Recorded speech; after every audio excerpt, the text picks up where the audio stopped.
We welcome you to beautiful San Diego, California on a late Saturday night at Snapdragon Stadium, home of the San Diego State Aztecs. John Mateer has the Washington State Cougars rolling at 6-1 into this one, facing Danny O'Neill and San Diego State coming in at 3-3, looking to right the ship.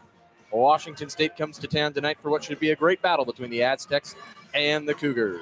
And good evening, Davis Hagen alongside Luke Westfall, joined by Alex Madsen down on the sideline. And we welcome you to this presentation of college football on KUGR live from San Diego, where it is homecoming for the Aztecs. Luke, let's start with the home team, the Aztecs of San Diego State. They have a lot of talent. Trey White leads the nation in sacks at just 6 games with 11 coming into week 9, and they have the nation's active leader in rushing all-purpose yards, but they sit at 3-3. They have not been able to put it together for 60 full minutes and put it together for all 3 phases of the game. What does San Diego State have to do to get Trey White unleashed tonight and wreak havoc on John Mateer, and what do the Cougs have to do to stop Trey White from doing that? Yeah, I really think that San Diego State, and I was talking about it all week, and I was writing about it, and in my prep I was looking at it, and San Diego State, you mentioned it, they're really talented. They got some really talented individual players, but they have not been the full sum of their parts so far this season because they haven't been able to fill in those cracks. And I think they've had some really nice flashes when we were watching the tape. They had great sack early off a good blitz against Cal. They've had some moments against Oregon State, but ultimately over the course of the game, obviously the score doesn't look like they were even competitive.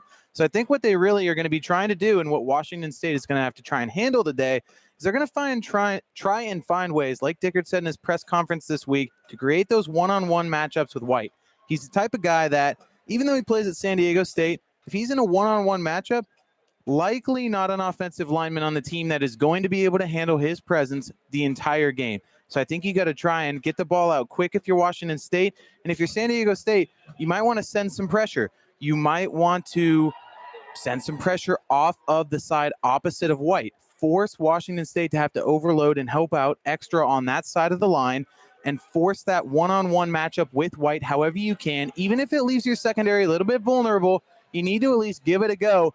Because if you don't get White those one-on-one matchups and he gets controlled, I don't think they really have anyone else on that D-line that's going to be able to create the pressure themselves, even if they get their own one-on-one matchup. On the other side of the field, since Washington State a win last week against Hawaii has them bowl eligible at 6-1, and they're feeling good for a trip down to the Golden State. But they're a team with a prolific offense. Luke, what is the singular matchup you're looking for tonight for the Washington State Cougars to exploit against the San Diego State defense? Yeah, against the San Diego State defense, I think for Washington State, they're going to have to keep running the football, and they've done it better this season. Wayshawn Parker comes into this game healthy again. He was a little bit banged up last week. Obviously, John Mateer is having a great season rushing the ball, but he only had 8 carries last week. So I think they're really going to try and get the ball on the ground early and often against this San Diego State team who, well, they have a pretty prolific pass rush, mostly thanks to Trey White. They tend to get so deep into their rushes, get so far up the field in those pass rushes, that they can tend to get a little bit too far up the field, get a little bit over anxious, which can open up run lanes. It's why some people say that against, even in the NFL, you see it sometimes, where with those prolific pass rushers, they get so far up the field that they lose their containment. It allows for a lot of those rushing lanes. It's how you keep those pass rushers honest, and that's the best way to control the San Diego State pass rush and just take advantage of this defense in general. One of the big storylines in this game is the playing surface. Head coach for the Washington State Cougars, Jake Dickert, was out 2.5 hours before the game checking the playing surface. We went down on the field, and our sideline reporter, Alex Madsen, was down there, and it is very, very slick and sandy and a little bit moist. It is not the best playing field for either team. The sand is kicking up every time there's a step taken. So let's quickly go down to the sideline and call Alex Madsen, who will have a report for us on the sideline. Yeah, and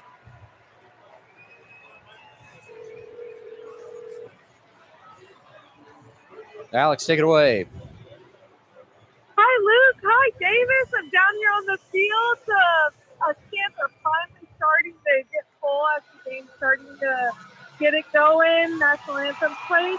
Looking at the field, though, and I want to say there's going to be a noticeable difference of the quality of the field down here. So that'll be something we'll keep an eye out, and I'll let you know how to play it from there. But that's all I have for now. I'll talk to you in a bit. The thing about the playing surface is you're not going to be able to get the acceleration that you typically have as a football player. You're going to have to take things slow, and injuries could be a big problem tonight. Absolutely, and you certainly see this in some of these fields. Like if you're an NFL fan, when you see them go to places like Mexico where they have the authentic grass field, or some of those places, or the old Raiders where they had these issues with these grass playing surfaces, it just tends to get ripped up, especially in the weather. It's a nice day, not wet out there, not raining, but even when we are just looking at the field right now, Davis, you want to see a steady coat of green, whereas we can see these patches of brown and yellow over the field. Dicker talked about it in his press conference earlier this week. He asked head coach Todd Schulenberger of the Cougar soccer team if he could practice on their field just to get used to it. Of course, said no, they don't want to mess up the field, but he's been trying to find ways to prepare for it because it is actually a substantial advantage potentially for San Diego State at home because they are used to that playing surface, whereas obviously Washington State plays on turf at home and has played on turf all year so far. So it's going to be a big adjustment, I think, early on. Sometimes throughout the game, you'll hear about players changing the length of their cleats or different moves like that. Or like I told you, Davis, I think the biggest thing that they're going to have to do to adjust to this authentic grass surface is really focus on the football first, especially as a receiver or a returner, and just make sure you get that first step taken care of. I really think it's going to be that initial drive that's going to be the biggest issue. Obviously, those cuts, and you can't stop yourself in the middle of a play from doing those cuts, but I think you're just going to have to be more and more conscious, and you may see some changes in equipment and in strategy as this game goes on, but we'll just have to see how it affects WSU. Even though San Diego State's used to it, they still have to deal with it just the same. We talked about putting out the fire that is Trey White on the defensive side for the Aztecs. On the other side, the Washington State defense, who was able to operate really well last week against Hawaii and put on a lot of pressure. 9 different pressure packages were shown. Luke, how does this team in Washington State show a lot of more pressure today against San Diego State? Well, it really all starts on first and second down, and it starts with stopping the run, something Washington State has struggled a little bit to do so far this season. Washington State defensively coming in, allowing 157.6 yards per game. They did better a week ago against Hawaii. Of course, it was a run and shoot offense. They don't run the ball as much, but they did a better job controlling it. And if they can keep this San Diego State team in third and long situations, that's when you can really pin your ears back as a pass rush unit and get yourself up the field. Not have to worry about containing those rush lanes, not have to worry so much about each one of your individual jobs on any given play. You can just focus on your pass rush and your pass rush only, getting to that quarterback. You don't have to worry about the rush attack behind you, and that's when you can really get after a quarterback. So if they can find early success on first and second down, stop the run early against a guy that we'll talk about in Marquez Cooper, I think they'll have a better chance to rush the passer in this game, and it just helps any team, no matter how good they are at rushing the passer. We talked about getting first and second down pressure, and then on third down last week against Hawaii, the Rainbow Warriors were 0 for 8, and they had a 0 for 1 on fourth down. So there was a turnover on downs. They had two fumble recoveries and an interception. So the defense really, they gave up a good chunk of yards last week for Washington State, but getting those turnovers and forcing an 0-8 third down conversion percentage, that's what's going to win you football games. San Diego State has elected to defer to the second half, or elected to receive, and they're going to get the football first. Homecoming crowd slowly trickling in for the Aztecs. Early in this game, I mean, we were down on the sideline, and there was hardly anybody there. The security guards were looking at empty seats, but now there are at least some sort of fans in the stadium. And still large numbers of people in the concourse. And for any San Diego residents in general, you know, if you hate the Dodgers enough, you might be watching that game from home right now, which is about over, but a lot of different factors go into it. But I still see large numbers in the concourse as this game is about to get kicked off. I expect to see those numbers to fill in a little bit more as the student section has started to, but it should be a great game. Dean Janikowski setting the ball on the tee. Jayshon Polk and Jordan Napier back to return. Janikowski has been the do-it-all man all year, doing all 3 special teams phases for this team, and he's kicking off again here today. Hands raised. Whistle is blown. And we're underway from San Diego. Kick returnable at the 5-yard line for Polk. Darts out to the right sideline and is taken down by Tanner Moku, and a flag flies in at the 25-yard line. Yeah, and you can just see the sand spitting up from their cleats all over the field. Don't be surprised if you see some players leave this game because they have something in their eye. As you're diving in for those tackles and that sand spitting up in the air, you got to watch out for debris. See what the flag is. Yeah, flag on the 25-yard line. Return team, so 10 yards, obviously. Pretty good job by the Cougar kickoff unit that time. Good outside contain on that lane coverage there by Tanner Moku, and the extra 10 yards, and they're inside their own 15. So a good chance here early on field position-wise for WSU's defense. Ball placed at the 14-yard line. San Diego State will be moving left to right. Marquez Cooper, who is the all-time leading rusher and all-purpose yards leader in the NCAA, is off the right hip of Danny O'Neill. They send Michael Harrison, the Colorado transfer, in motion off the right hip of the right tackle. First play of the game is a play-action pass over the middle. This is caught by Nate Bennett for a San Diego State first down on the first play, and they have a really, really fast NASCAR-style offense. Danny O'Neill under center for the 26. Quick screen out to Michael Harrison, and he has a nice gain on the first down play. Already a couple of catches made by guys that we expected to see but didn't expect to start in Bennett and Harrison, but they come out here with the first team. Second down and medium for San Diego State. O'Neill out of the gun, going to go to the air. Slant pass over the middle, incomplete, just out of reach. It was Ethan O'Connor in coverage, intended for Jordan Napier. O'Connor, the redshirt freshman, obviously 3 picks, leads the team, had the big pick 6 against Fresno State. And even as Jamori Colson came back at corner from an injury that kept him out most of the year, O'Connor's been able to hold on to his spot for his performance so far this season. Third down and 4, motion their entire set into a different formation. They're going to have doubles with the tight end on the right side. O'Neill out of the gun, over the middle, and it's nearly intercepted but dropped. Wow. By Kapena Gushikin. And I think that it was Harrison that slipped that time on his route, just a little 5-yard post route there. And it looked like he was going to be open potentially, but he hits the dirt, and it goes right through the awaiting basket of Gushikin. You got to get that hole figured out. But still a great opening drive here for Washington State after that first down. But, man, they have an opportunity to flip the field early. Pistula on to punt.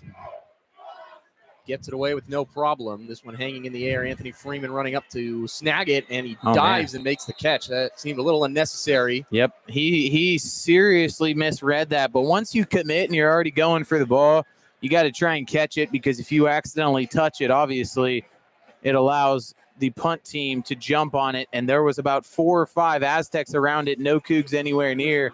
So I understand the panic late, but he really should have just let that one drop. He did not have the angle. From the 35-yard line, John Mateer and the 6-1 bowl-eligible Cougars are on the field with 3 receivers.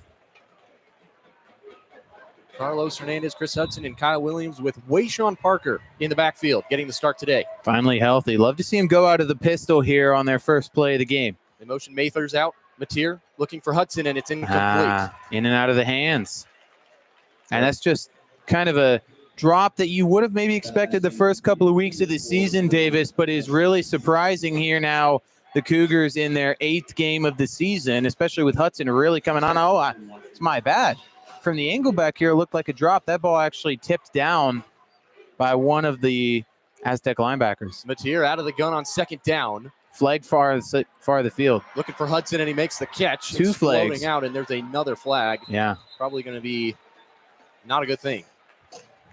Our vantage point from this booth out here at Snapdragon Stadium is kind of in the end zone, looking down at the field, as opposed to at midfield looking at both sides. So far action is going to be tough for us to see, but we will do our best. If you've ever watched a football game from one end zone of the field behind the goalpost, it's a similar view to that, just a little bit higher up, so a little bit harder to see that other corner of the field. Still haven't gotten any word on what those flags are. Number 96. Illegal substitution. 12 players wow. on the field. So not good for San Diego State, who has had a lot of problems with penalties this season. Right, we saw that against Cal in our tape study last night. Yep. And then obviously here 2 fouls on the same play, both 5-yarders, but you obviously take just one of them. From the 50, moving right to left, Washington State with Wayshawn Parker off the left hip of Mateer. Motions Chris Hudson right to left. Quick snap, going back to Hudson the other way, and it's a reverse to Kyle Williams. Cuts it upfield, gets a block from Mathers, and Kyle Williams is wide open with lots of room to run and steps out of bounds with a first down well into Aztec territory. Yeah. Good reverse. That was a really heads-up play downfield, too, by Carlos Hernandez. Chris Johnson ended up forcing him out of bounds. Hernandez does a great job from being behind him, not blocking him in the back and picking up the penalty, but instead letting him go so that it's still a big play and you don't lose that yardage, obviously, on a potential penalty there, even though you don't get the touchdown. Puluasi checks into the game from the 28-yard line. Stack receivers to the right side of Mateer. Hand off to Puluasi up the middle, and he is wrapped down for the defensive lineman. Really nice job by San Diego State's defensive line. With any extra ability other than Trey White will be much, much happily observed by Sean Lewis, the head coach. And the backup edge Ryan Henderson just checked in for Marlon Lewis, who we saw sparingly in warmups, but he is starting today. But Henderson checks in for the first time at edge for the Aztecs with White switching sides. Another flea flicker reverse. This is Mateer looking wide open to Cooper Mathers. Touchdown, Washington State. A trick play to open the scoring, and a stanky leg breaks out in San Diego. Oh, boy, man, it stinks down there. I'll tell you what, Davis, what a celebration. Cooper Mathers, we talk about this WSU offense. They have never, ever used the tight end in this offense, but this year, Cooper Mathers with his 5th touchdown catch of the season. And Davis, that's 5 out of 8 total catches so far this season. So how about the efficiency by Cooper Mathers? Over 50% of his catches touchdowns, and he's just having a field day today and has been all season long. The extra point is Dean Janikowski kicks the extra point. Oh, my gosh. Knocks it right through. Wow, 7-0 Washington State with a flea flicker reverse. We've seen that a lot this year in college football. That's one of the new trends in offensive football, is just to create a lot of confusion. And Dickert said the one thing that he didn't like about that Hawaii game is that they didn't start quite as fast as he wanted them to, getting down early after Hawaii scored first. And on that drive, they pulled out all the tricks out of their bag with the reverse and then the flea flicker to get the touchdown, start fast with a defensive stop, and take a 7-0 lead. We'll go back down to Alex Madsen, the sideline reporter, to see what she saw on that opening drive and how the crowd's reacting. Thanks, Davis. Yeah, you might say there may be more Cougs fans than Aztec fans here. I'm not even gonna lie. The energy after that, I don't know if he called it a trick play, double handoff, throw into the end zone, whatever that was. Got the crowd hype. Energy's going to be good this game, I think. But I swear, I haven't heard any SDSU fans or seen them. So go Cougs. Thanks, guys. 7-0 Washington State. You're listening to KUGR, the student voice of the Palouse. We'll take a quick break and be right back.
Trick plays and aggressiveness, the theme of that first drive for Washington State. Luke, what did we see? Yeah, we obviously saw the double reverse handoff, and then we saw another double reverse, but that one ending in a flea flicker pass by John Mateer, finding tight end Cooper Mathers wide open in the end zone, busting out all the tricks here early for the Cougar offense to try and start fast, and they do so, taking a 7-0 lead. That's been an emphasis for head coach Jake Dickert, is starting fast. Any way you can do it. You're probably not using those trick plays again, but it helped you accomplish your first goal of this game. You can put a check mark on that sheet of starting fast. Kickoff from Janikowski, heading to the corner of the end zone, will bounce, and that'll be a touchback. So 7-0 with 12:26 to play in the first quarter. Washington State up on San Diego State, and Danny O'Neill coming back out. They went air on almost every play of their first drive. They got a first down on their first play, but since they went 3 and out. So Washington State's defense got a stop, and then the offense goes down and scores. So from the 25-yard line, moving left to right, Danny O'Neill, and the offense comes back out. Yeah, O'Neill with a nice first completion on that drive, and then WSU just tightened the screws a little bit, played some better defense, and I'm surprised we didn't see Cooper once on the start of this game, maybe expecting that WSU would be expecting that.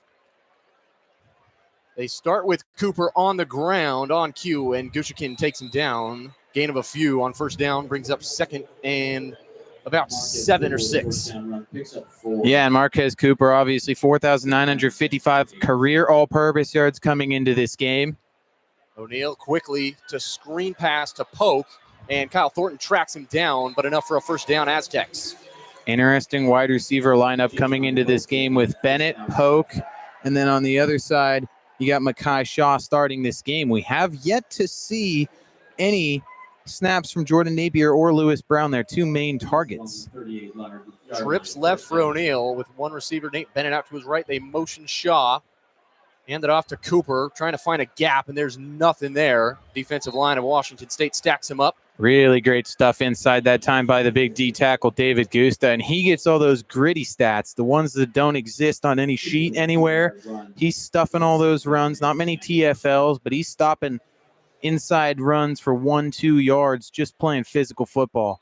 Trips right, and a flag flies. I think that's going to be on the left guard that time. Ross Ulugalu Masiuli. It looked like he kind of got faked out. A false start on the left guard, indeed. Still second down, 7-0 Washington State with 11:18 to go in the first quarter. Trips right with Marquez Cooper off to the right hip of Danny O'Neill from the 35-yard line. Hand off to Cooper with a big gap off the left side. Bouncing off tacklers, and a nice gain on second down for Cooper will set up 3rd and short for San Diego State. And Cooper in this game with just 45 total yards would become the 83rd player ever with 5,000 career all-purpose yards in NCAA history. So chasing some history.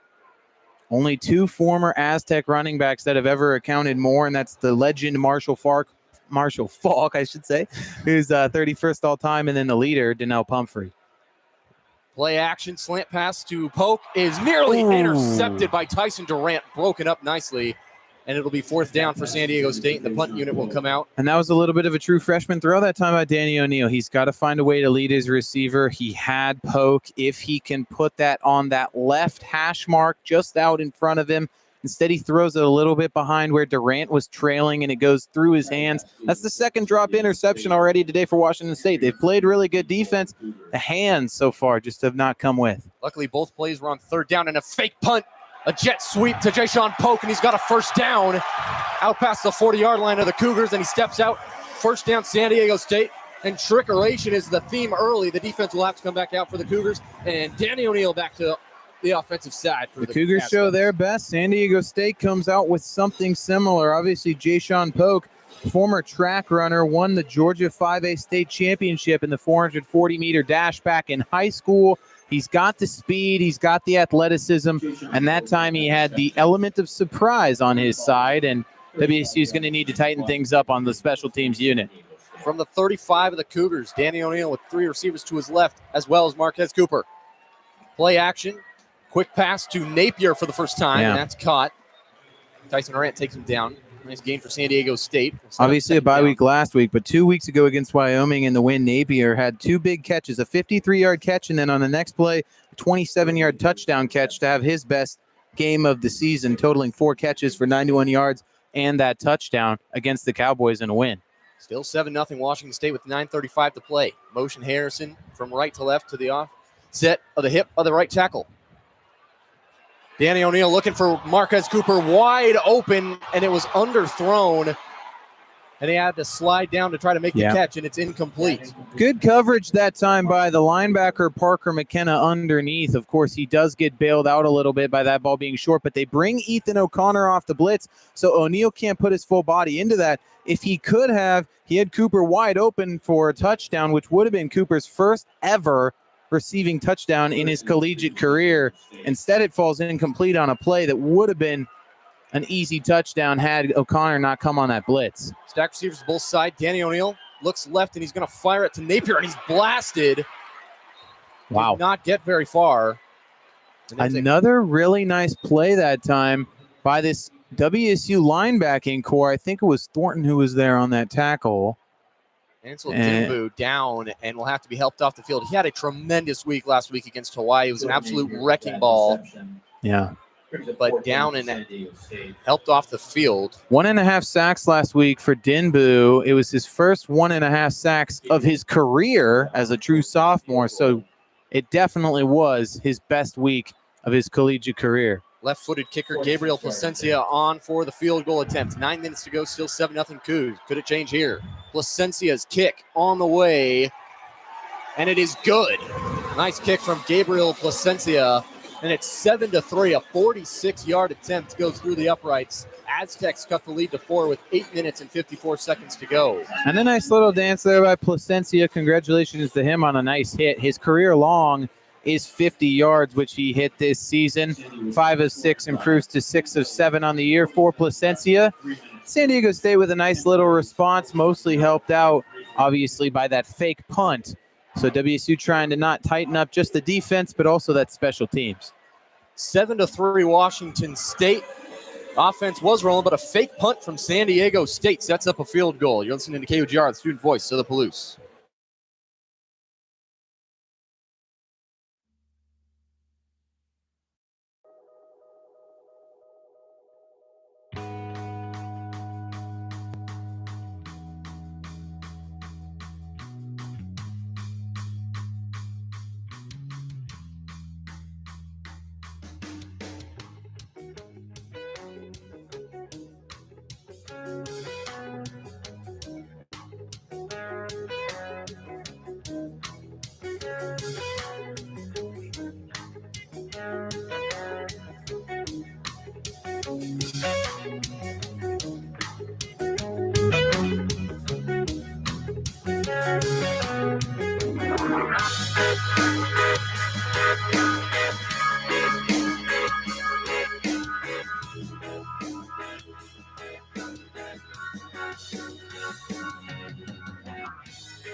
Homecoming for the San Diego State Aztecs. A 46-yarder from Placencia has the score at 7-3 with 8:54 to go.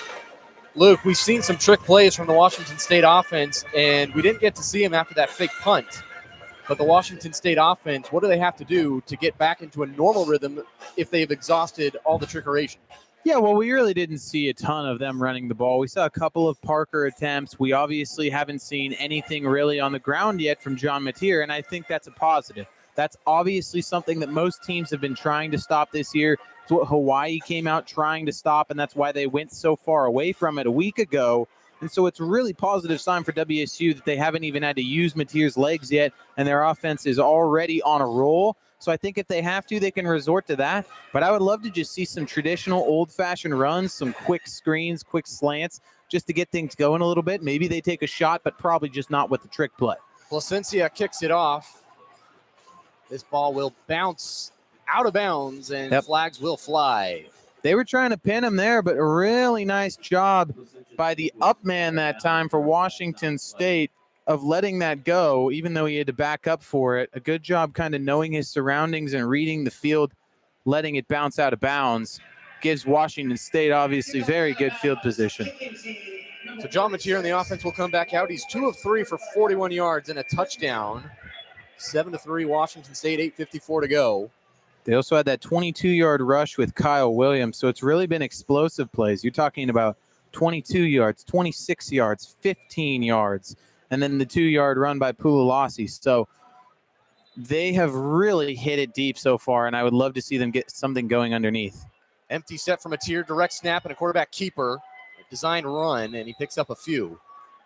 And there's that quarterback run I was talking about. They haven't seen it yet, so you go empty. You give them something else to think about here.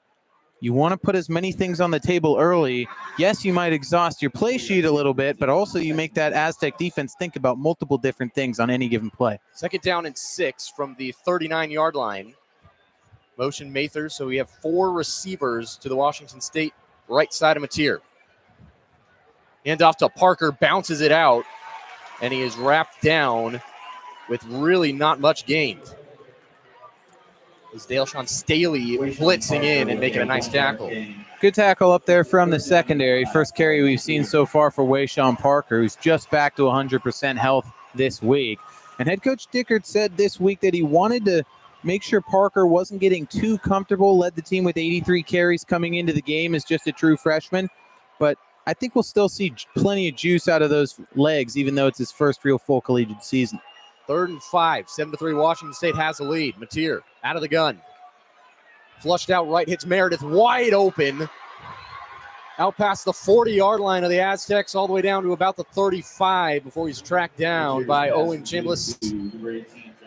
Nice catch from Josh Meredith, who's been one of the favorite targets for Mateer this year. There's so many mouths to feed in this WSU offense. Sometimes you worry about one of them going hungry, but Mateer does a really good job scanning all of his options, being a progression passer. That time he gets through all his reads left to right, realizes there's space on the right side, rolls out that way, and as he's running, Meredith following on that drag pattern is wide open. From the 35-yard line, 1st and 10, Washington State, 7-3 with 7 minutes to go. Hand off to Parker, off the right side, lowers his shoulder. Chris Johnson there in defense for San Diego State, gain of about 2. And just keeping him honest, whether you have a lot of success or not with those inside runs, those gap runs with your running backs, you have to continue to pound that rock to make them think about it, and also just try and allow your offensive line to get moving forward a little bit and wear out this defensive line for San Diego State as much as possible early in the game. 6.5 to play, 7-3 Washington State. Mateer, 3 receivers to his left side.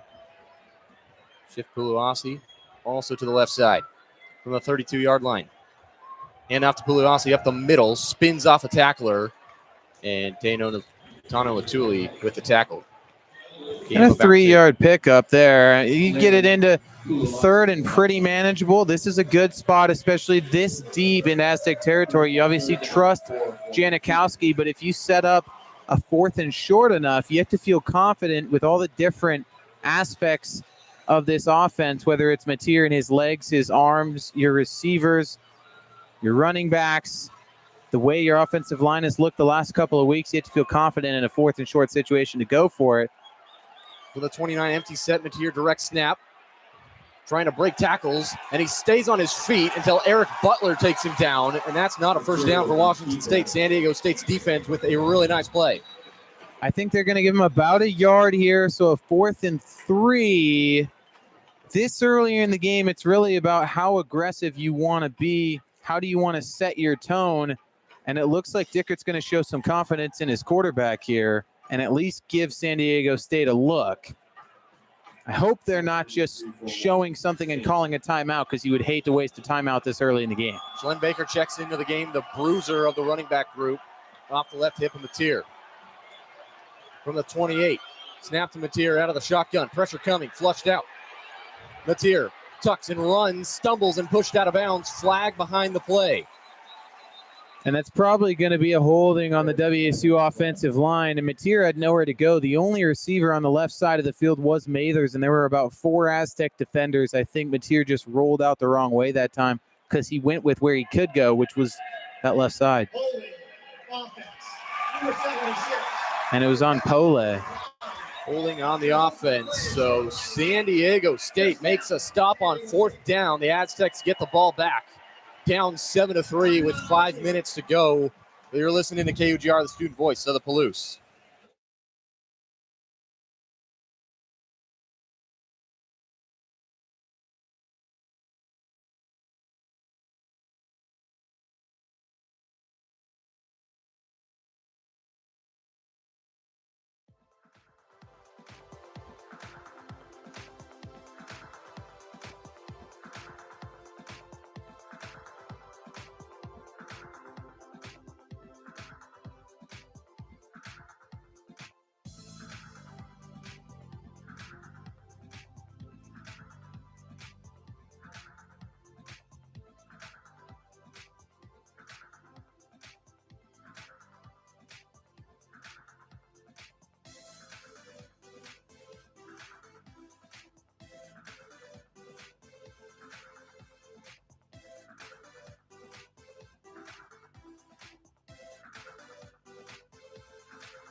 Yard line. 4th down stand from the Aztecs sets them up 1st and 10 from the 30-yard line. 7-3 Washington State with 5:03 to go. Danny O'Neill in the offense back out, trips to his left with Marquez Cooper off his left hip, moving left to right down the field. The playing surface has been an issue so far for both teams, not really getting some footing on some plays, but hasn't been as bad as maybe we thought it would be. O'Neill from the gun on 1st down, and he's crushed by Ansel Dinboo. Danny O'Neill stood too long in the pocket, and he is down on the field. And they're going to need to bring the trainers out. That was a massive hit from Ansel Dinboo. And it looks like O'Neill is holding that left shoulder, and you hate to see that. He missed one game earlier this season against Cal, and that was the one we really focused on. The backup would be Javens Tupuata Johnson, who got that one start against Cal Berkeley. You really hate to see an injury to a young true freshman like Danny O'Neill there, who's been so successful this season.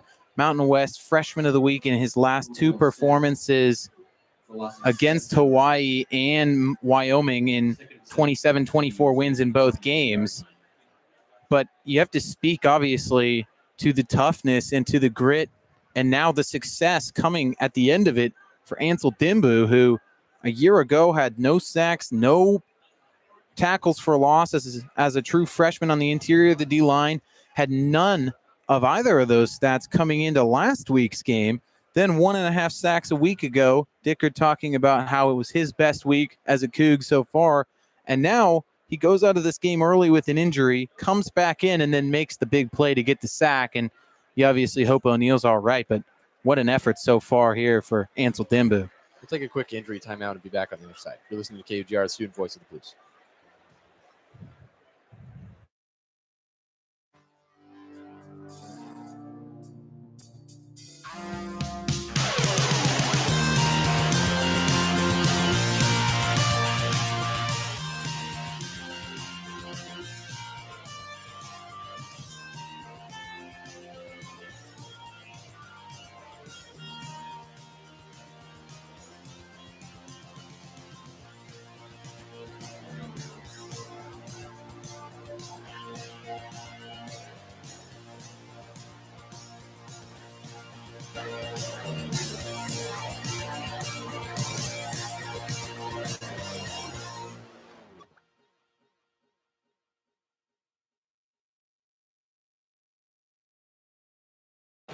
Danny O'Neill up and off the field. It'll be Javance Tupuata-Johnson for San Diego State.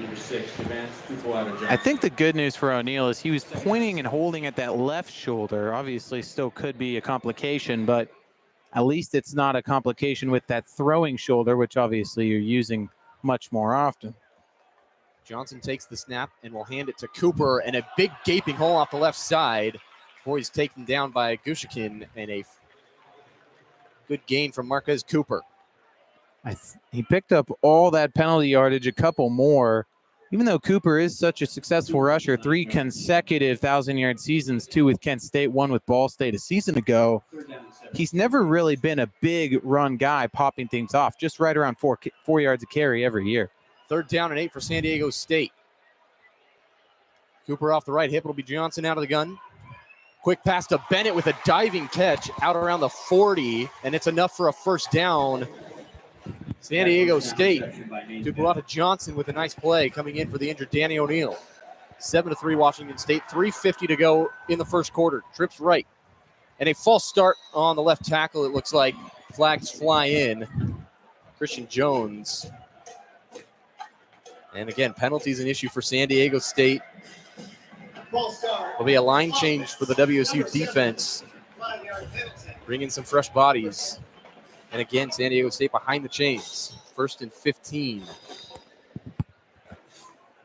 Tupuata-Johnson threw a really nice pass to Nate Bennett, coming in for the injured Danny O'Neill.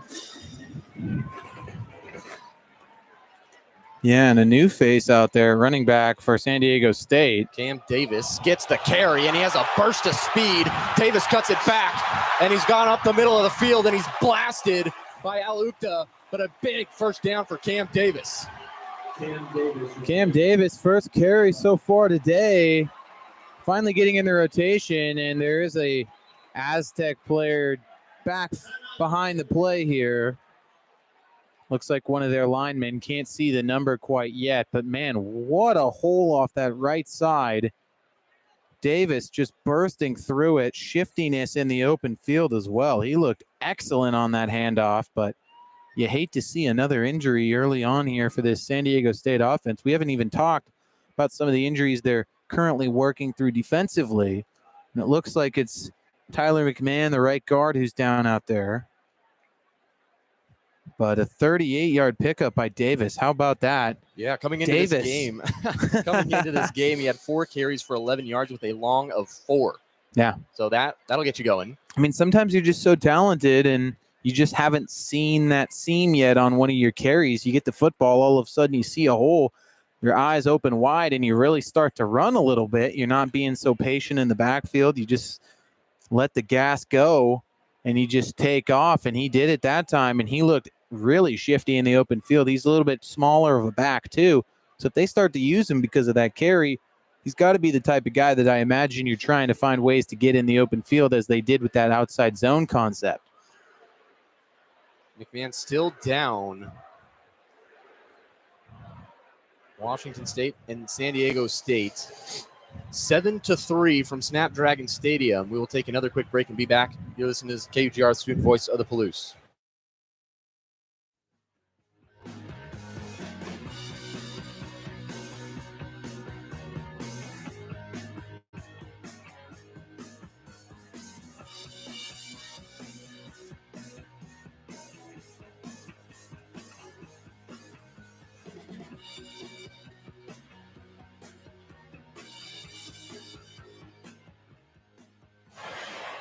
McMahon up and off the field with help from the training staff. He's going to go into the injury tent for San Diego State.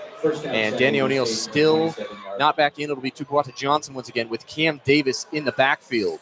You see the offensive line issues that we can see during the season. Joe Bourgeon going out with an ACL. Miles Morale out with a left knee injury. Johnson takes off the right side with a nice gain. Scampers out of bounds for San Diego State. And then obviously the biggest one is that they lost their 4-star transfer right tackle Drew Azzopardi, who moved over to the University of Washington. So it'll be interesting to see how this Cougar D-line can attack that. Gain of 7 on the previous play. 2nd down and 3. Ball on the 20-yard line. 7-3 Washington State. 2:50 to go. Cooper back into the game.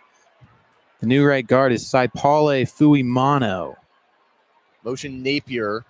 Handed off up the middle to Cooper. And he bounces off a few tacklers. Tough runner. Finally brought down by Nusi Milani. I think the other reason Cooper averages a solid number for his yards per carry, but doesn't really break a ton, is because they pretty much run him only exclusively up the middle. They never really try to bounce him outside as they check Davis back in. 1st and 10 at the 15, nearing 2 minutes to go in the first quarter. San Diego State with the best drive of their night. Tupuata Johnson in the shotgun with Davis off to his right. Keeper from Johnson jukes out Alukta and takes it out to around the 10-yard line. Yeah, and it's on that side of the field that we're going to have a little bit of a tougher vantage point of here, but obviously Tupuata Johnson is extremely athletic. We've already seen it a couple of times with some good read option RPO action, as we did right there, and he makes the right decision to pull this football out, and he's got a good gap as Kyle Thornton committed to the running back, and then a nice juke of Alukta and Tupuata Johnson diving down. Wildcat formation and a timeout is going to be called by San Diego State. They had Jashawn Pope San Diego State lined up at quarterback. So 1:21 to go. San Diego State calls the timeout. Luke, what would you draw up if you're Sean Lewis with Danny O'Neill out and Marquez Cooper not having the best night, with Cam Davis kind of popping into the spotlight? Yeah, I think it kind of really changes your game plan, because when you have O'Neill out there, you're running your more traditional offense where it's more straight handoffs, inside zone action, play action off of that. That's really what you're trying to work, taking maybe more mid to deep shots. With Javance out there, I think you're really looking more at the RPO game, read options, plays where your quarterback has the opportunity to run it, or if you're handing it off, your running back maybe has a 2-read option where you can either cut inside or bounce outside, or more traditional outside runs. But I think just more options for your quarterback on the ground. They go traditional with Johnson in the backfield. Hand off to Cooper, and he breaks a tackle, and he's taken down. He didn't really get much, but he didn't get stoned on the first one. Not much you can do there if you're Cooper. He did a really nice job shaking free of Bryson Lamb, who got some really nice interior pressure that time on the run, contacting him 2 yards deep in the backfield, somehow finds a way to get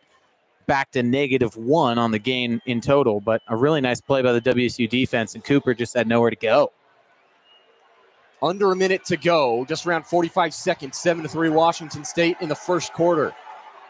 Tupuata Johnson takes the snap, looks right, takes off. Ethan O'Connor tackles him by his ankles right around the 10. Maybe back to the original line of scrimmage. Good tackle by Ethan O'Connor in the open field as McMahon is getting carted off the field. Yeah, you hate to see that. And with that McMahon injury, the last 2 snaps, Saipale Fuimano has just gotten absolutely worked by Bryson Lamb. The last run stop, and then right there, he broke right through Fuimano and forced Javance out of the pocket. Field goal attempt for Placencia. This one is right down the middle as time expires in the first quarter. 7-6. Washington State with the trick plays on the opening drive, but since have been stonewalled by the San Diego State defense, and 2 field goals for the Aztecs has them only down 1 at the end of the first quarter on homecoming from Snapdragon Stadium. Luke, what are your thoughts so far in the first quarter of a pretty entertaining game? Well, it seems like injuries could be a big factor here for the San Diego State offense. Obviously, you're running a whole new type of offense in the middle of the game with Javance Tupuata-Johnson, who has started a game for you but hasn't started throughout practice this week. And then at the right guard position, when you lose Tyler McMahon, you've already lost Miles Morale this season at left guard. There's been a lot of guard shuffling, and now Saipala Fuimano's out there at right guard, and he was really getting worked towards the end of that first quarter by Bryson Lamb. I think that right guard position, just those guard positions in general on the interior of this Aztec line, is really where the WSU defense needs to continue to attack. And so I think that the Cougs probably have a pretty good advantage on the interior there. They just got to find a way to contain the athleticism of Javance Tupuata-Johnson, and we'll have to wait and see if Danny O'Neal comes back out. And then on the offensive side, a little bit of a push and pull matchup here, aggressiveness-wise. The first drive, it works out really well. The second drive, they go for it on fourth down, and it obviously doesn't work out. So you obviously got to find maybe a middle ground, or maybe you just stick with what you like to do, Davis, as your Detroit Lions tend to do with Dan Campbell. Sometimes you don't have success when you are really aggressive, and so you got to decide, are we going to be an aggressive team that's just going to do it every time it presents itself, or are we going to kind of roll with the punches and decide what we're going to do situation by situation? 7-6 Washington State at the end of the first quarter. The playing surface was not as much of a big deal as we thought it would be. There's still been some issues with it, but it's really not been as much as, probably Coach Dickert thought it would be. He was out 2.5 hours early inspecting the surface. He talked about it in the press conferences this week, and it's really just not been that much of a problem, but it's still a lot of time to go in this game. 7-6 Washington State. End of the first quarter. You're listening to KUGR, the student voice of the Palouse.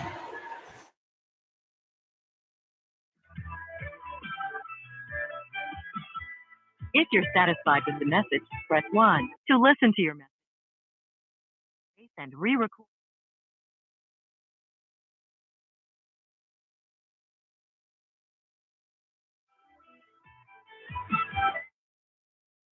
If you're satisfied with the message,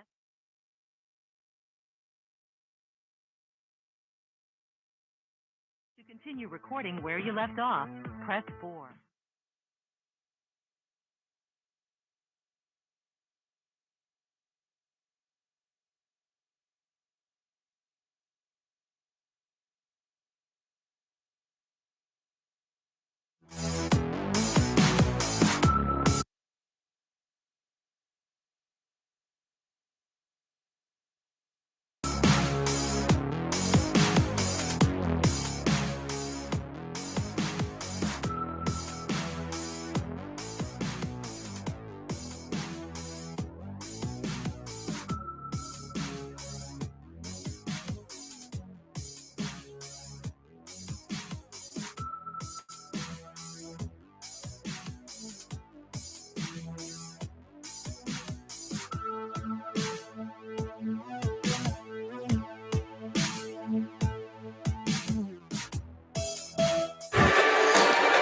.5-point favorites coming into the game, and it's a 1-point contest through quarter number 1 here from beautiful San Diego, California. San Diego State hosting the Washington State Cougars, and the Cougs are up 7-6, about to receive their third kickoff so far today with a 1-point lead.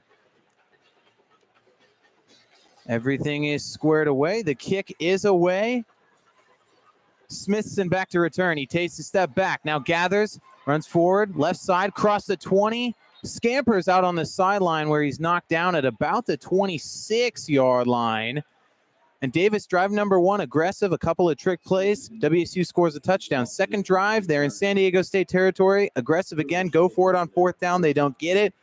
Is there a middle ground, or is WSU just going to be an aggressive team this game? If you're going to be aggressive, you might as well stick to your aggressiveness all game and never shy away from it, because otherwise your players aren't going to trust you as much as a coach if you're second-guessing yourself. So I would just stick with what you're doing.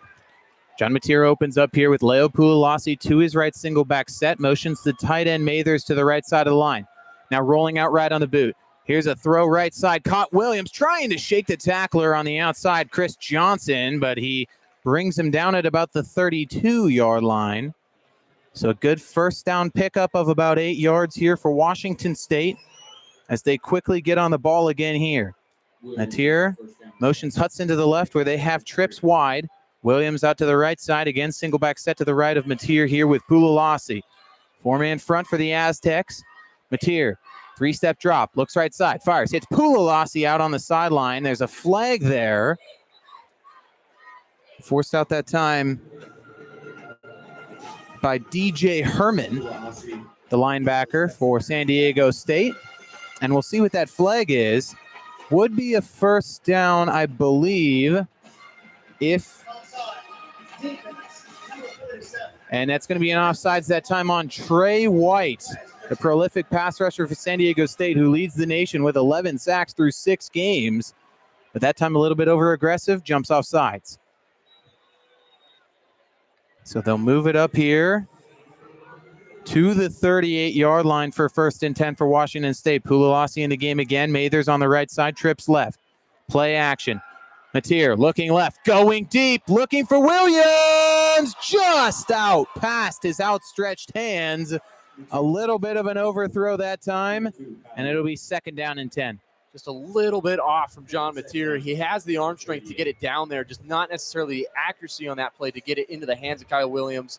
Burned Bryce Phillips on that play, and that would have been a touchdown if it's into the arms. And even though they did have that one flea flicker deep throw, that was kind of the real first semi-contested deep shot that WSU's taken. Obviously, the throw to Mathers was just a little bit of a flick of the wrist. He was so wide open. It was no challenge at all. But we'll see how Matier does with the deep ball as Wayshawn Parker checks in with deuces to both sides. Now Matier scanning, fires over the middle. There's Meredith across the 50, down into Aztec territory. Taken down at about the 42-yard line. Once again, it's Meredith. And they continue to move down into Aztec territory with the hurry-up offense. Again, Parker in the backfield. Again, 2 receivers wide to both sides. Trey Shackelford is out there right now on the far right for WSU.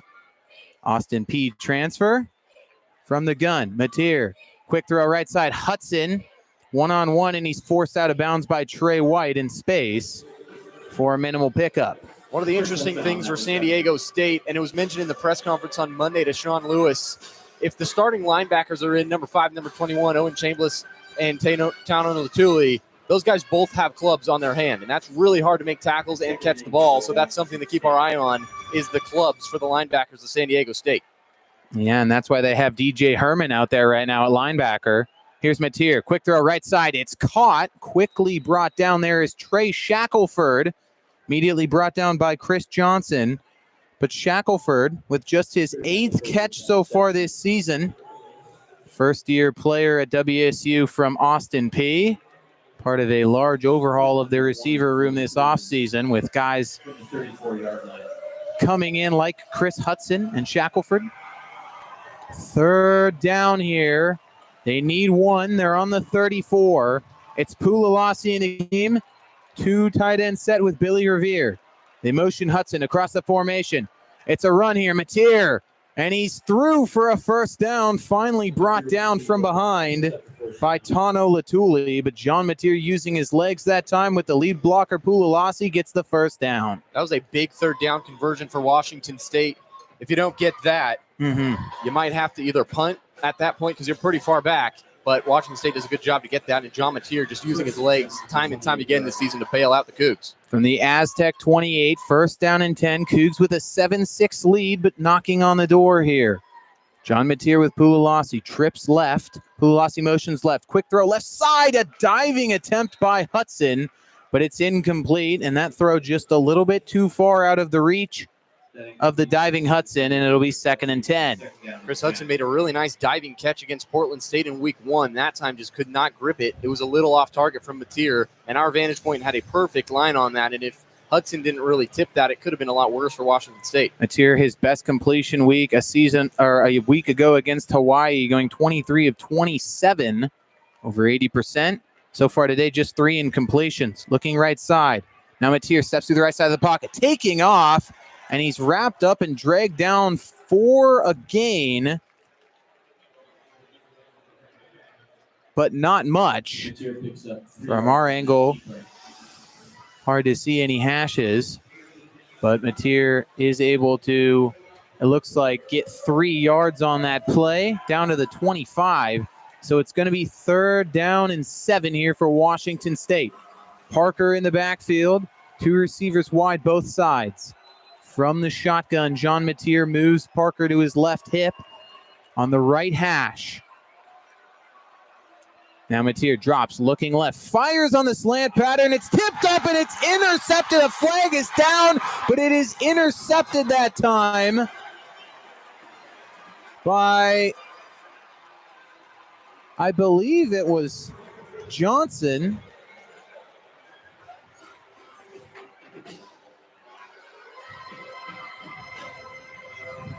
William, but we'll see. I think it's going to be called back potentially here for a pass interference. It looked like the initial defender got there early.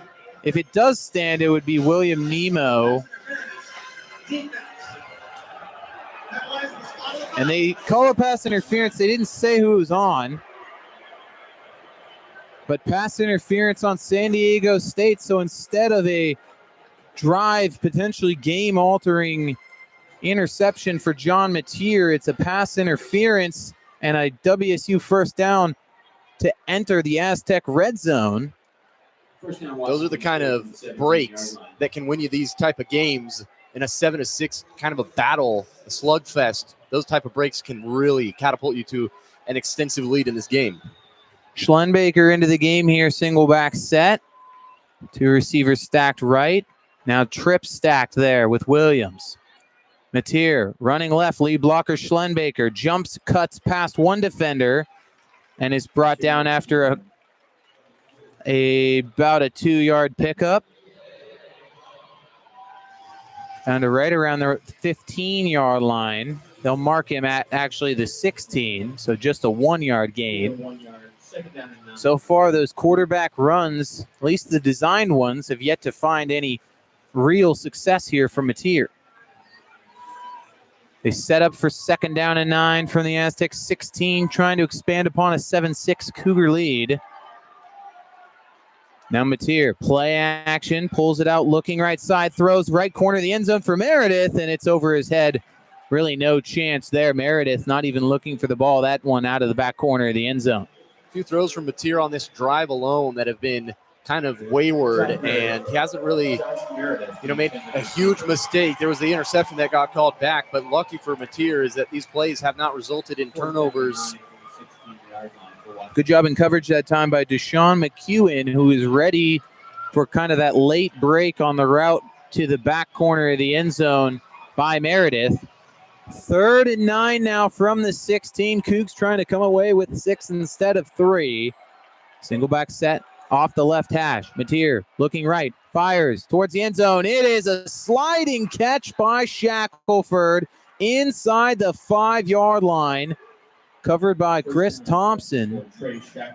Chris Johnson, I should say. And it's going to be a 1st and goal at the 3, maybe the 2 if they give him extra progress. No, it will be the 3. Late substitution here by the Aztecs. Shackelford hits the sideline for the Cougs. 1st and goal from the 3. 7-6 Cougar lead from the right hash. 2 tight ends in the game, Revere and Mathers. 2 wide receivers wide. And now we're going to get a timeout. The previous play is under review. Never mind. We're going to get a review timeout. They're going to review that catch for now by Shackelford. And Davis, did you see anything on that play that might potentially sway you the other way as to what it was ruled on the field? Well, Shackelford was coming back to the ball, which typically when you do that, your arms are going to be up and the ball has a nice pocket to hit the turf. But Shackelford looked like he had most of his body underneath as he was sitting almost on his rear end, as if he was sitting in a kindergarten class reading a book. So there's probably not a lot of grass that could have been hit, but looking at a replay on the monitors in front of us, I can only imagine that they are reviewing potentially the ball starting to pop out as he rolls over a little bit here. It looks like maybe the nose starts to hit the grass. Of course, it would have to be indisputable evidence with it being ruled a catch on the field. Oh, it looks like it might have hit the ground and moved a little bit in that right hand, but he's holding on for dear life. I just don't know if there's enough to overrule it. If there is any movement, it's pretty minimal, but any at all obviously is not a catch. He kind of has it trapped in his right arm, but it is starting to shift.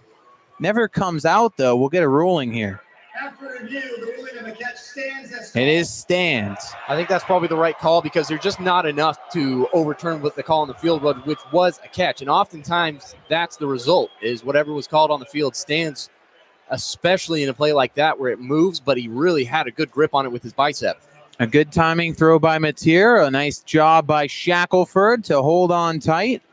And now we'll get a similar formation. 2 tight ends, one on either side of the formation with Revere on the left and Mathers on the right. From the right hash on the San Diego State 3-yard line, Cougs trying to capitalize and expand upon their 7-6 lead. 2 receivers out to the right. They motion Hudson left. They hand off Pulalasi inside. No, it's a pull by Mateer, and he gets upended that time on the edge by William Nemo Jr.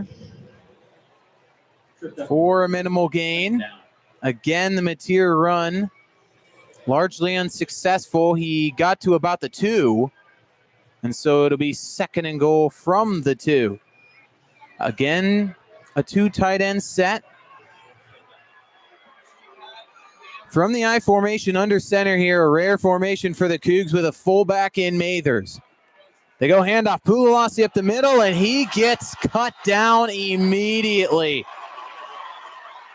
And that time it was the big man inside, Darian Dalton, with the play.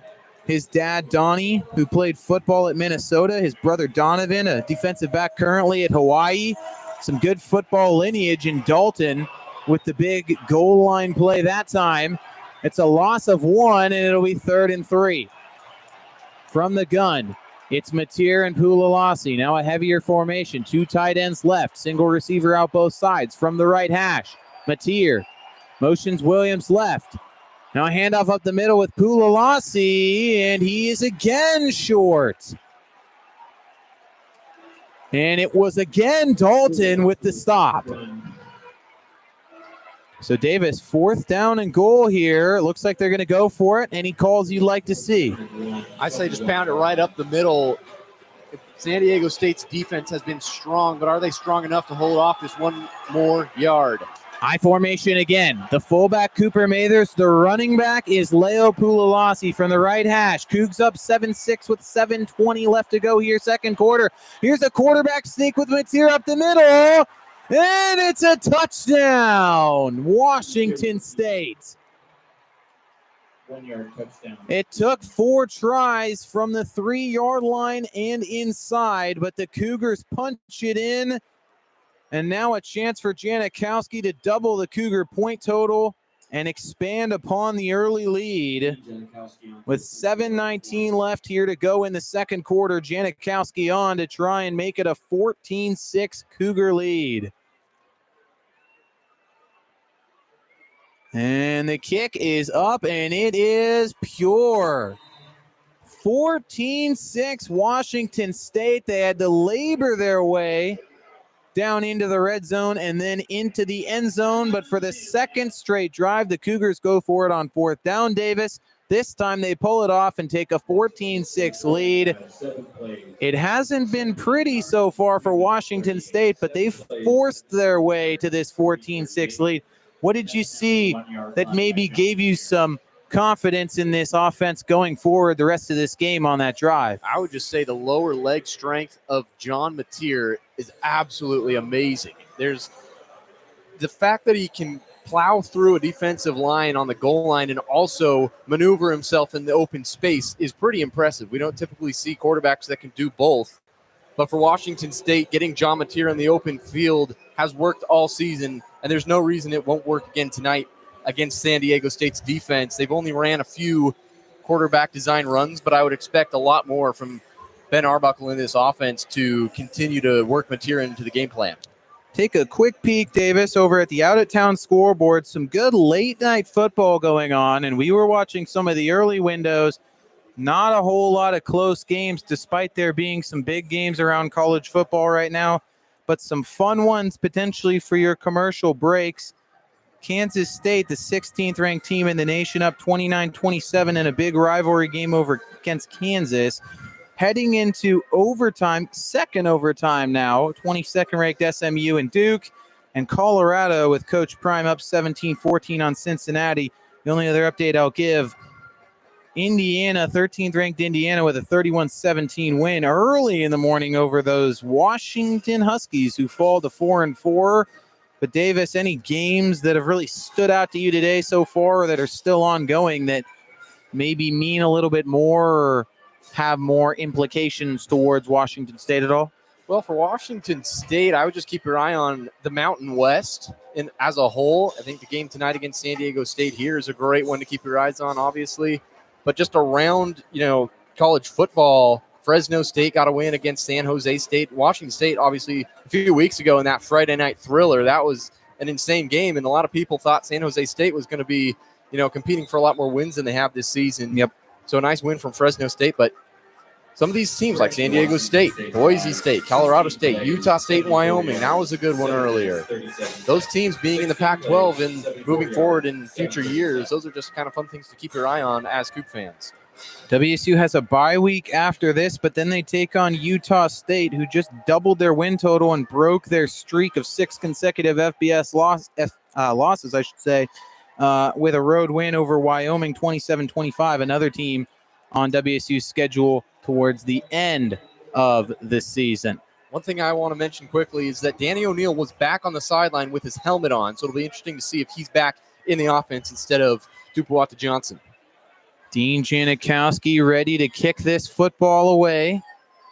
It's Polk back to return from his own goal line. He'll advance into the field of play. Return from the 3-yard line, goes right side, brought down just across the 20-yard line, but a good job by the kickoff team for Washington State.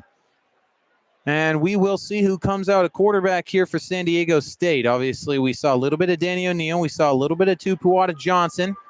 Both got their team 3 points. And it is Tupuola Johnson coming out at quarterback. So O'Neill, maybe we see him give it a go later in this game, but maybe not just quite ready yet. It's Tupuola Johnson with Cooper in the backfield here. 2 receivers out to both sides from the right hash from their own 23-yard line. Aztecs now down 14-6 here. Tupuola Johnson, handoff, Cooper up the middle. No, he pulls it out, now throws it. It's caught by Nate Bennett, and it's a first down up just shy of the 40-yard line. So another really good job on the RPO action that time by Tupuola Johnson. Pulls it out and completes it for a first down, gain of 14. Here's a quick throw left side. Caught out in the flat, cutting upfield and slipping down on that grass is Polk. And so, Davis, maybe our first instance of that grass playing a factor. A major factor. Down in the end zone, there's a lot of patches, and I imagine in the middle of the field, there's a lot of patches where most of the action happens from the offensive line. Polk, a really, really twitchy offensive player. When you have that fast of feet, sometimes your cleats aren't going to be able to get enough purchase. Polk picks up 5. Here's a snap. Tupuola Johnson throwing deep right side. Flags on the field as he looks for Bennett. And there's multiple flags, and that's probably going to be a penalty on Ethan O'Connor in coverage. Now we'll just have to see if that's going to be a holding, maybe an illegal contact, or if they got him as the ball was in the air for a pass interference. We'll see the severity of the penalty, but in all likelihood, it is a penalty on O'Connor and yards for the Aztecs. Early in the route, it looked like a lot of hand fighting, but not necessarily enough contact to warrant a holding. Didn't look like. He kind of grabbed him. I think he might have got him by the face mask on that initial swat. And they are discussing this. Oh. Offense, 5 in the backfield. Personal foul, face mask, defense, number 24. The foul's offset. Man, how about that? They offset, but obviously in terms of just pure yardage, it's more against the WSU defense, but they still do offset. So obviously O'Connor catching a break there. The only thing he did wrong was his initial kind of first-hand contact, which got his face mask instead of something else. It would have been fine had it not, but another penalty by San Diego State erases that. So here's 2nd and 5 again. Tupuola Johnson rolling right now, pulls it down, has some space, he's taken off, clears the 50, pushed out by Durant at about midfield, and he crosses into Cougar territory at the Washington State 49 with a first down. We were talking about this before the broadcast, and Washington State has a lot of missed tackles on the season, and Dinbu missed another one on Johnson. 2nd in the nation coming into this game with 105. Tupuola Johnson looking left, now trying to roll left, jukes out Milani, but he's brought down for a sack that time. Ansel Dinbu again, his 2nd sack of the game and his 3rd and a half in the last 2 weeks. He's on an absolute tear right now, Davis. Well, he didn't miss that one. He missed the one before that, but that time in the backfield. He only likes sacks, apparently. Behind the line is where he does his best work. And it's going to be 2nd down and 16 from their own 45 here for San Diego State. They trail 14-6 here with just under 5.5 in the second quarter. Cougars with a 4-man defensive front. Tupuola Johnson, a straight drop, looking left, throws wide that time of Napier. Gushikin, the closest man in coverage, but that time a missed throw by Tupuola Johnson. We'll bring up 3rd and 16. They said 4th down on the PA, but it is 3rd and 16. From their own 45. Some late substitutions for both teams. We've yet to see Lewis Brown for the Aztecs so far, Davis. It'll be interesting to keep an eye out on that. Tupuola Johnson on 3rd and long, looking left, looking middle, fires, has Napier. It's caught at the 40. Juking out defenders, trying to push forward. Adrian Wilson and company with the late push back. It's not going to be a first down, but it's going to be pretty close. And in Cougar territory, this is potentially 4-down territory for the Aztecs, and it looks like they will go for it. Napier had the first down if he would have put his head down and went forwards, but instead juked backwards and lost yardage and puts him at a 4th down position instead of getting an easy first down for the Aztecs. 4th down and 2 from the Cougar 41. Just over 4.5 minutes left to go. Second quarter, Cougs up 14-6. Tupuola Johnson from the gun. Cooper to his right. And now we're going to get a San Diego State timeout to maybe talk decision-making here, whether it be play call or play decision. We'll take a short breather with them and talk this one over. Cougs up 14-6 on the Aztecs here from San Diego with 4:31 left to go. 4th down and 2 from Cougar territory for the Aztecs when we come back here on KUGR.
Welcome back to San Diego here. Washington State Cougars up 14-6 on the Aztecs. And we come back here to talk a little bit about the Aztecs running back, Marquez Cooper, who we mentioned came in just 45 yards shy of 5,000 career all-purpose yards on the season. And so far today, Cooper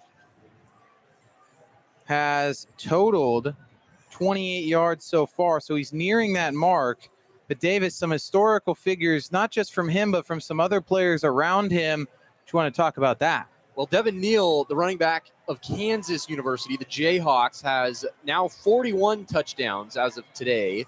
And that is the active leader in rushing touchdowns that Marquez Cooper is chasing. Cooper has 39, so he needs 2 now to match Devin Neal of Kansas, which he only needed 1 coming into tonight, but the Kansas Jayhawk running backs is absolutely spectacular to watch. I would recommend getting a chance to tune into that game if you have extra, ability to.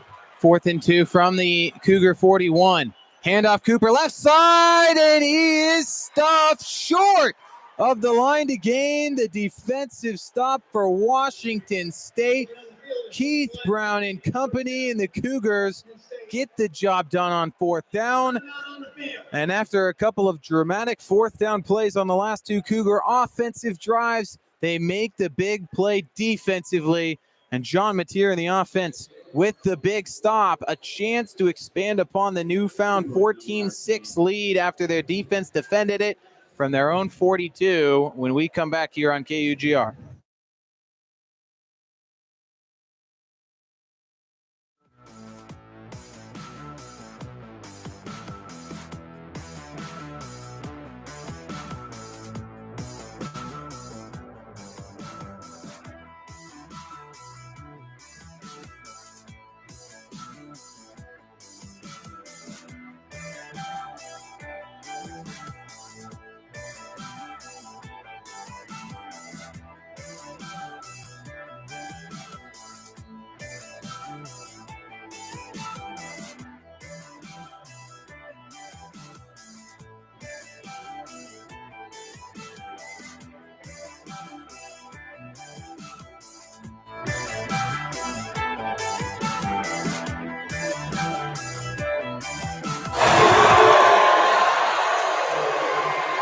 John Mateer this season has been excellent. He is currently on pace for over 3,000 passing yards, a chance to eclipse 1,000 rushing yards this season. He holds the WSU record for most rushing yards in a game by a quarterback with 197. And as he's getting ready to take the field with a 14-6 lead here from San Diego with 4:26 left in the second quarter, Davis, Coach Dickert said earlier this week for the Cougs and for Mateer that his maturity and his ability as a leader has really jumped. In most of his press conferences, including his one this last Monday, crediting a block from, or I should say last Saturday, crediting a block from Chris Hudson on one of his touchdown runs. Seems to always credit someone else first, hype up his teammates first. He's been making a bigger effort to celebrate with his teammates. Just what growth have you truly seen from him in this season, even though he's had success the majority of it? Well, I think there's a lot of guys that get stuck in their way and they don't want to change. And it happens all the time as well with offensive coordinators. They don't want to change their game plan. But John Mateer has changed his game plan on the year. He came in running all over the place, putting his body on the line. And he's done a really good job of stepping back for a second and realizing how valuable he is to the team and not putting his body in harm's way, trying to become more of a quick passer. And I think he's done a really good job in development and getting coaching critiques. And so he will put that to the test again here from their own 42. Cougars with an 8-point lead, 4:26 left to go, second quarter, 1st and 10. Here's a handoff, Wayshawn Parker left side, jukes out one defender, steps through an ankle tackle, cuts through another tackle attempt, and he's down across midfield, just about a yard shy of the yard line he needs at, we'll call it the 49. And now another player down for San Diego State. And I think that was the big defensive tackle, Darian Dalton, if I'm not mistaken. Can't quite see the number from this angle with the trainer, but unfortunately another San Diego State player down. Obviously hope Dalton's okay. And we'll take a short break, come right back here on KUGR.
So Darian Dalton of the Aztecs helped off the field, walking very gingerly with the support of his training staff.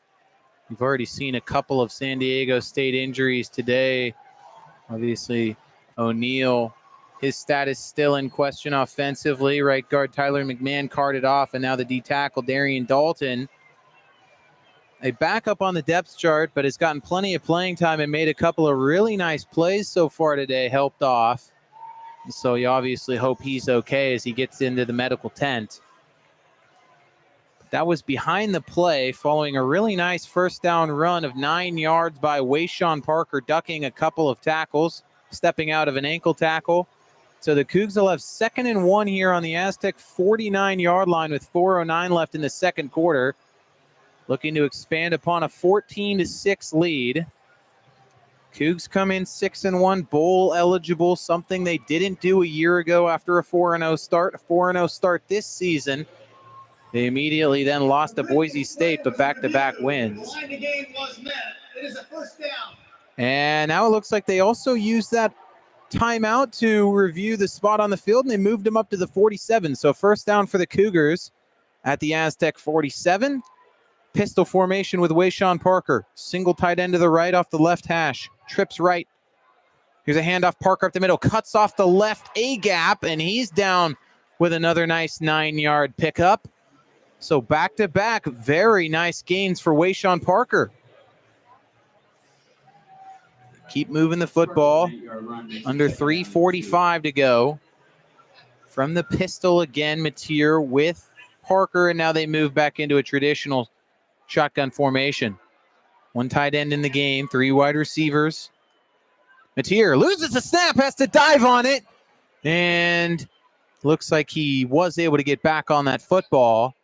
Disaster avoided, but it's going to be a 3rd and short.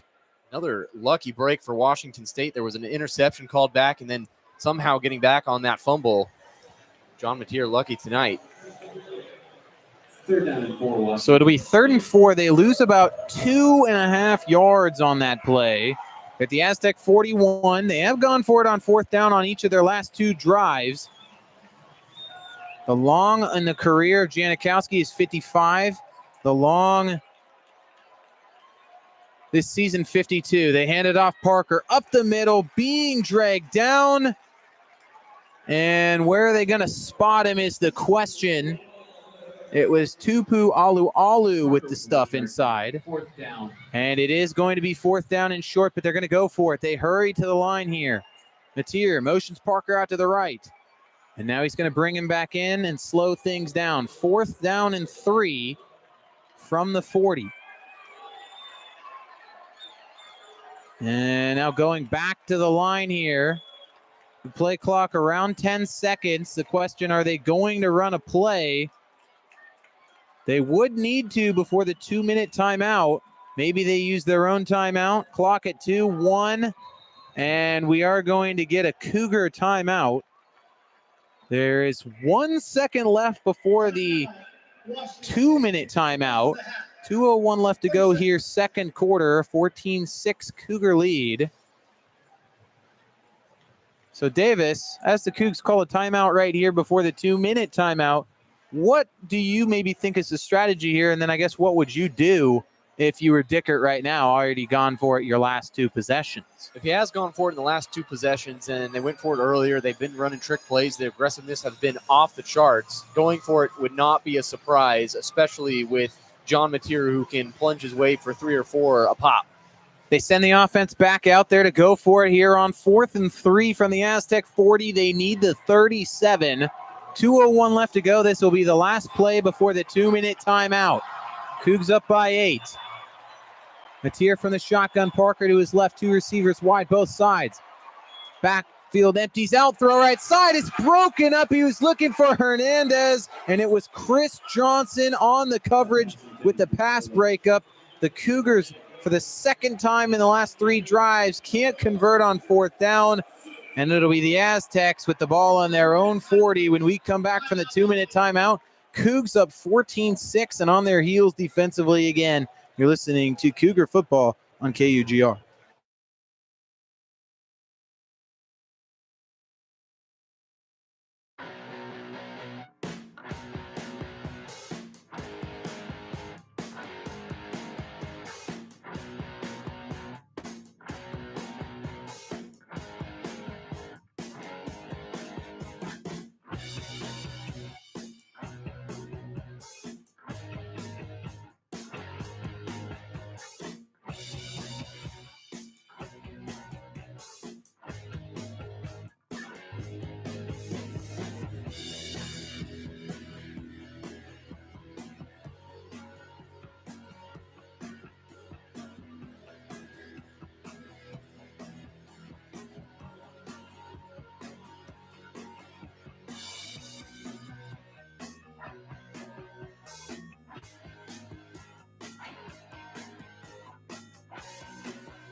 A tale of hills and valleys so far here from San Diego. Cougs up 14-6.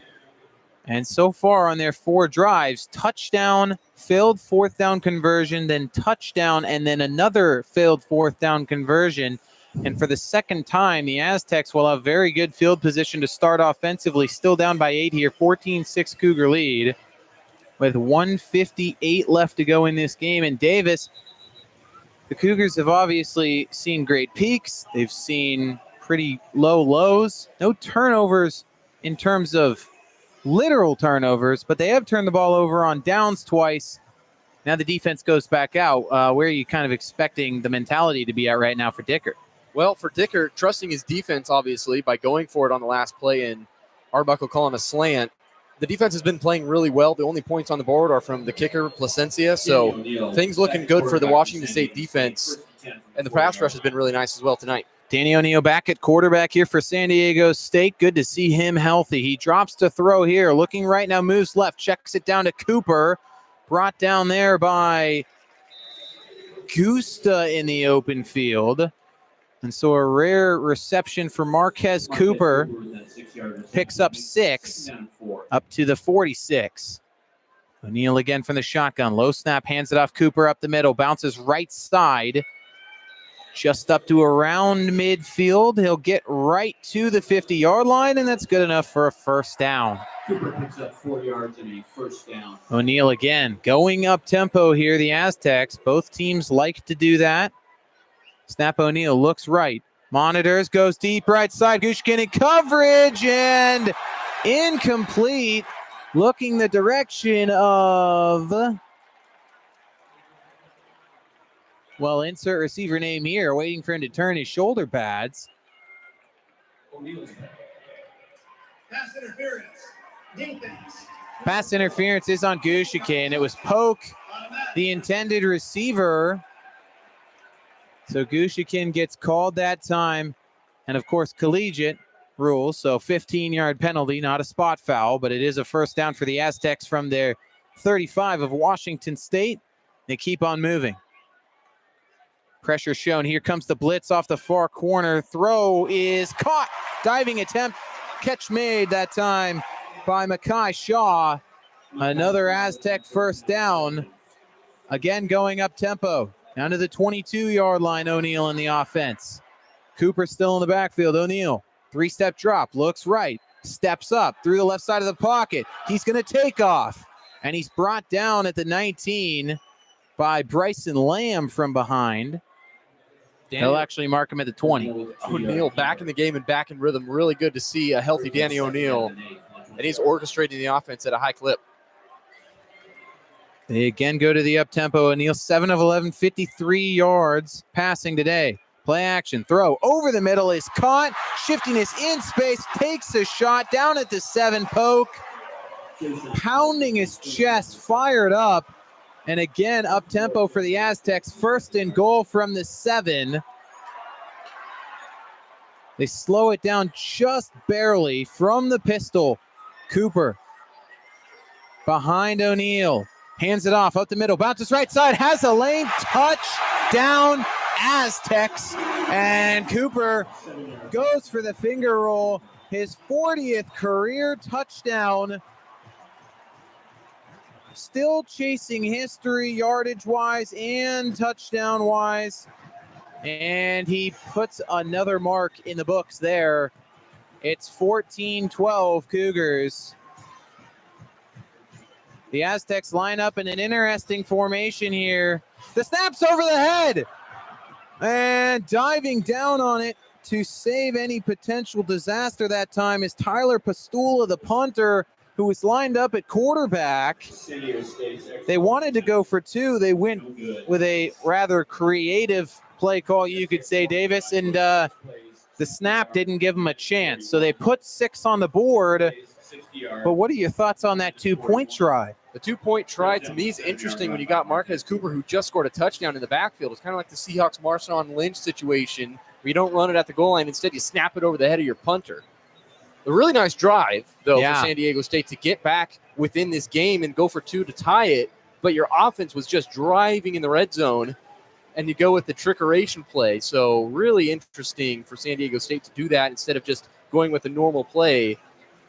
But regardless, a really nice drive from the Aztecs, and it's 14-12, which anything can happen at this point. Cooper now 4.2 yards per carry on the day, just shy of his 4.7 yard career tally, 38 rushing yards to go along so far for Cooper with 6 receiving yards. So he is 1 yard shy of 5,000 career all-purpose yards.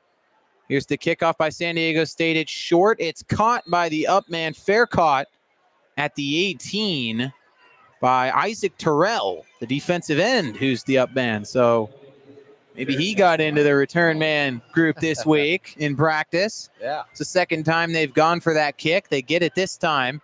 So Mateer and the offense out there again. And if the trends say anything, touchdown, 4 and out, touchdown, 4 and out at the end of the drives at least, would maybe suggest the touchdown or at least points here for Washington State. What do you expect to see? Well, there's only 17 seconds left, so either they're going to go really fast or just take a knee. And it looks like they might try to go with a bomb on first down and see what happens. They do have 2 timeouts here with 17 seconds from their own 25, but they hand it off to Parker, who picks up about a 5-yard gain to the 30. And the Cougs are going to let it tick down to the halftime break. And there it is. All zeros on the clock. Washington State came in as 14.5-point favorites, but they lead just 14-12 at the end of the first half. Davis, rapid reactions on a first half that had a lot.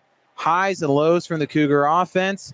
A strong drive near the end with the returning Danny O'Neal from an injury for the Aztec offense late in the half. A very tight game and one that maybe some didn't expect to be.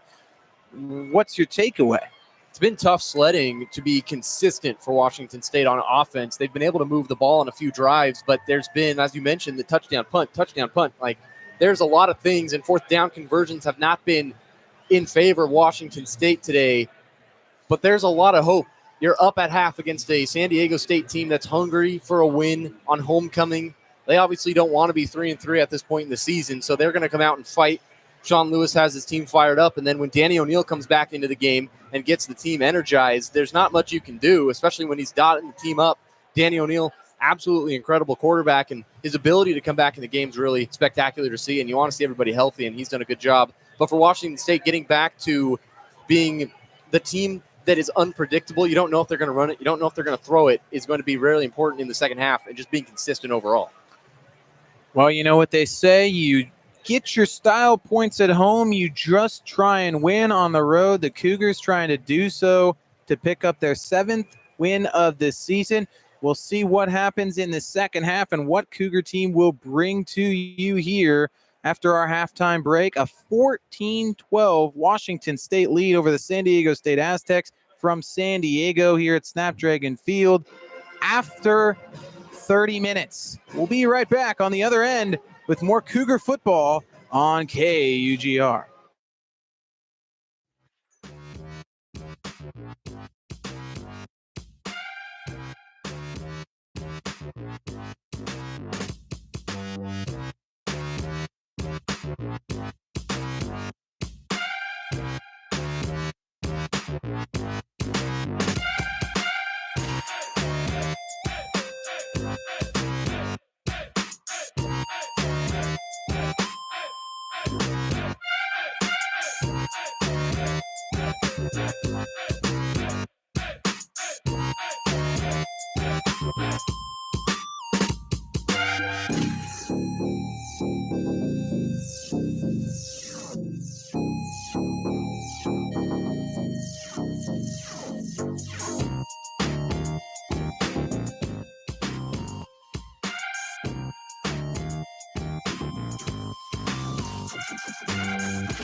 It's a late night battle between the Cougs and the Aztecs from Snapdragon Stadium in beautiful San Diego, California. 14-12, Washington State leads San Diego State after 30 minutes of play.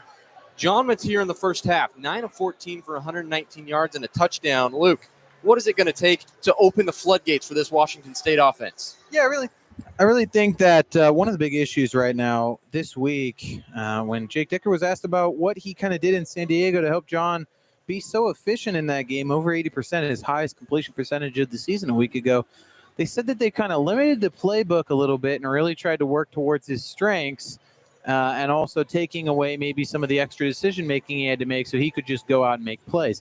I think that they've limited it so much so far today that they've kind of gotten away a little bit from what they really are as a team and as an offense and what John Mateer really is as an elite quarterback. I think they're still doing a fine enough job, but I think it really comes into focus the fact that they've had plenty of success on every drive so far in this game. And they've been long and methodical, and they've done a nice job, and they've obviously done more short stuff. But they've come up on these fourth downs in 2 of these drives so far. If they convert those, they might have gone down and scored 2 more touchdowns. Maybe this isn't even really a game, right?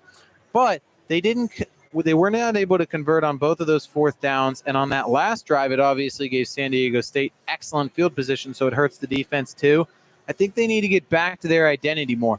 On both of those fourth downs, I didn't love the play call. That last one, they run a quick slant to Carlos Hernandez. I do not love that call. You need 3 yards. John Mateer is one of, if not the best rushing quarterback in all of college football. He's not trailing too many quarterbacks in college football. The only ones he is trailing are from military schools. Why is that? Because they only run the football with their quarterbacks. He is an elite runner in the open field and between the tackles. They need to find ways on those short yardage plays and just more often in general to get him out of the pocket. Play action boots, rollouts, give him multiple options to either throw or run on both plays. I think he's smart enough to do it, and I think he can do it against this defense. I'd love to see more of it in this second half. First half recap. Double reverse from 26 yards out. John Mateer found Cooper Mathers in the end zone, made it 7-0. Then Placencia hit 2 field goals for San Diego State before the Cougs scored again from a 1-yard rush from John Mateer, made it 14-6.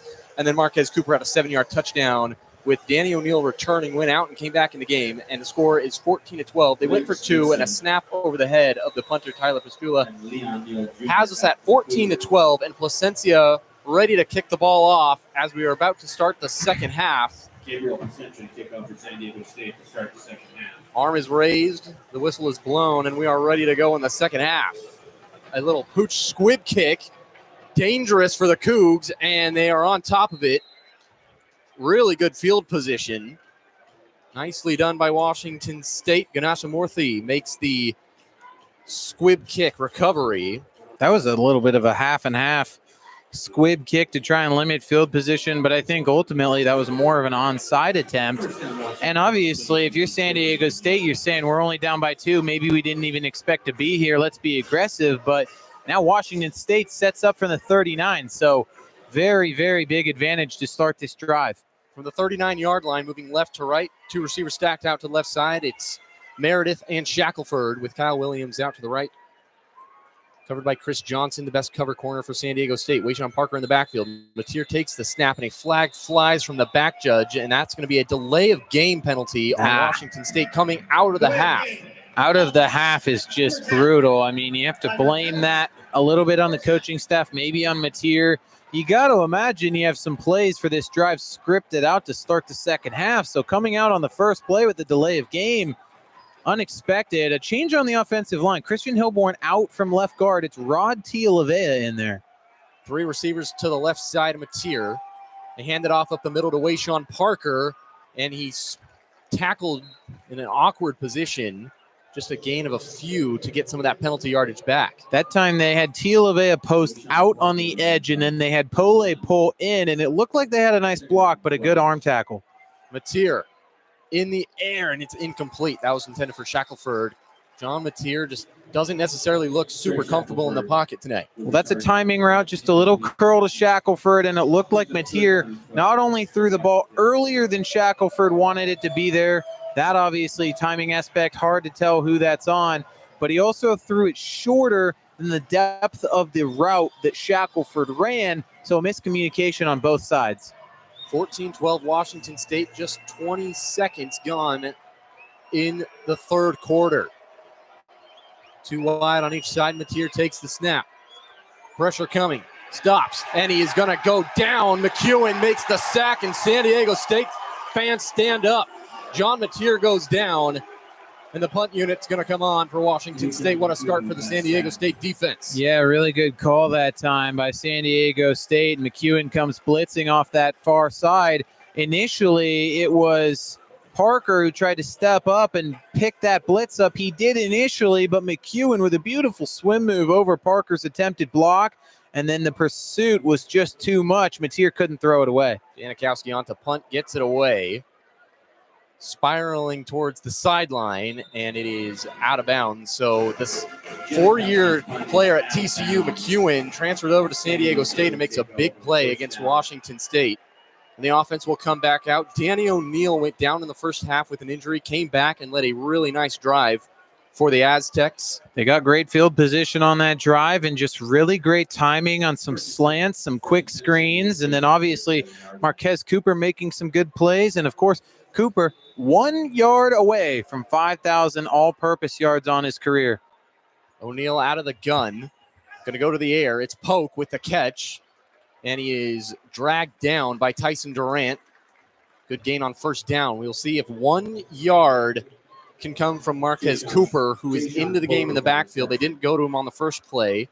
Second down and 6. And obviously Polk again. Still no Lewis Brown for San Diego State. Have to imagine he's just not coming into this game. Shaw in motion. They hand it to Cooper. Makes a cut. Marquez Cooper, it's going to be interesting to see how far he got. From our vantage point, it didn't look like he got much.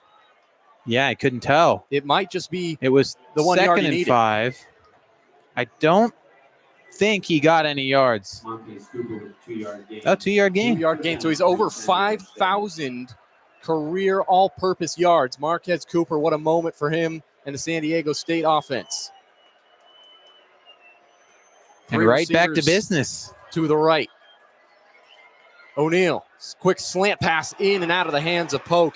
Good coverage from Gushikin. Draws the box and puts the seatbelt on him. Great coverage by Gushikin that time, and a bad read by Danny O'Neill, because that time, if he gives it to Cooper, he's just got a massive hole in that left side B gap that he could have sprinted through for at least 4 or 5 yards in a first down, but he pulls it out and throws it on a contested slant, and Gushikin with that seatbelt, as you mentioned. That brings up fourth down on the failed conversion of the third down. Another high snap to the punter. Pastula this time catches it and gets it away. Freeman makes the fair catch at the 20-yard line. Washington State will go back to work. 14-12, 12:49 to go. Timeout on the field. Timeout on the field. So back and forth with no scores from either team to start this second half. Luke, so far in the second half, not much has happened, but anything different that you've seen other than the offensive line change for Washington State? Yeah, I think obviously you come out and you start off with the delay of game. That's obviously a big morale crusher. You hate to see that. You want to come out and be focused. You imagine that you have some plays scripted to start the half, which should be an advantage for your offense. Of course, when you come out and have a delay of game on the first play, that kind of throws your script out the window. And then they just weren't able to really get the train back on the tracks there. Bad timing on the throw between Mateer and Shackelford. It just seemed like their timing in kind of all aspects of the offense were sort of not on line that whole drive. And so obviously you got to hope that some communication on the sideline in between drives gets that fixed up. We'll go down to Alex Madsen on the sideline for a quick report.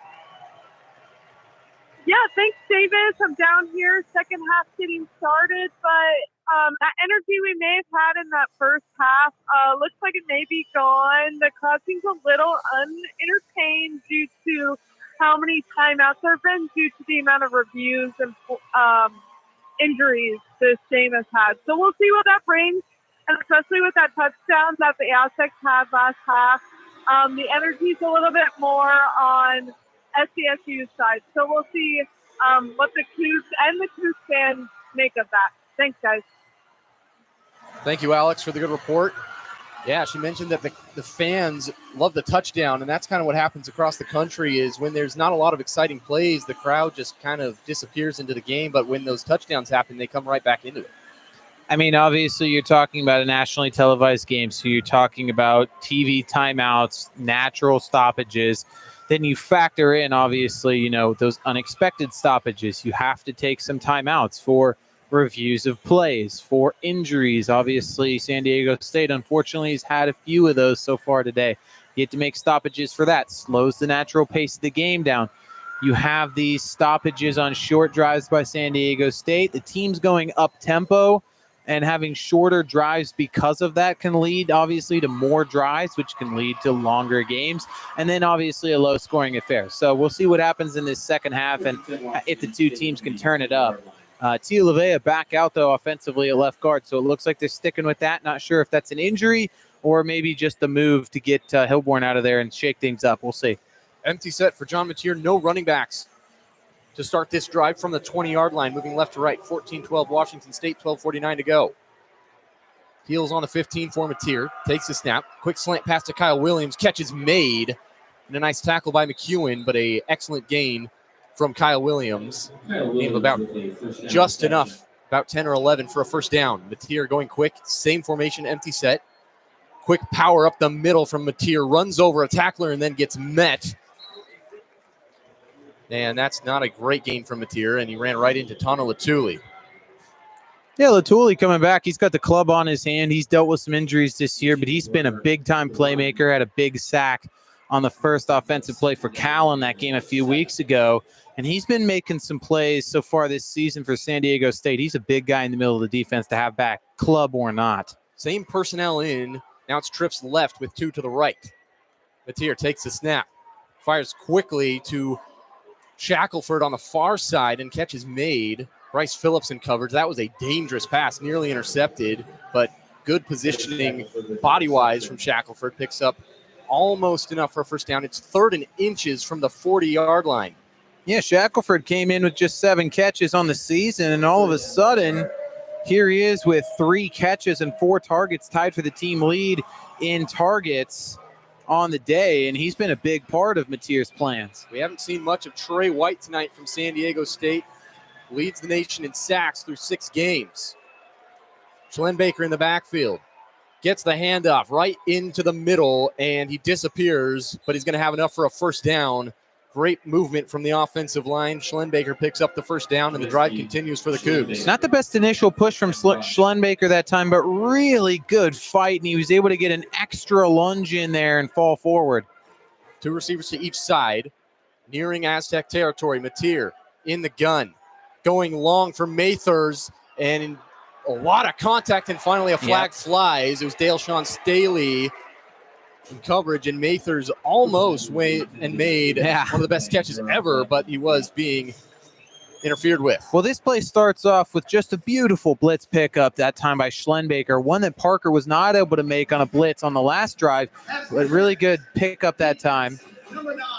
And there's the penalty on Staley. And that time, I mean, you're going deep. You're just giving your big-time tight end a chance to catch the ball. It's well underthrown, but Staley, he never turns his head, and he's contacting the body of Mathers, who's turned around reaching for the ball. It's a penalty every time, and it should have been.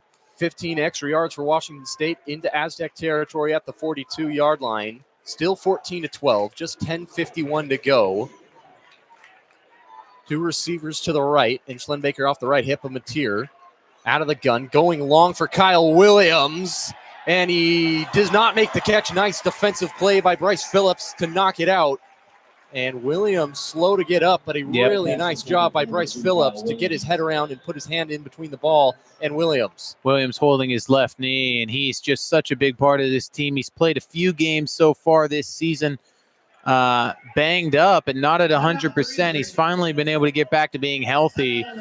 Nice play that time by Phillips. Of course, Phillips, the brother of current Atlanta Falcons corner, former second-round pick out of Utah, Clark Phillips. But obviously the big thing to watch here, it looks like a potential lower leg injury here for Kyle Williams, the Cougar leading receiver coming into this game. Obviously the big year last year, returns and having a big year this season as well.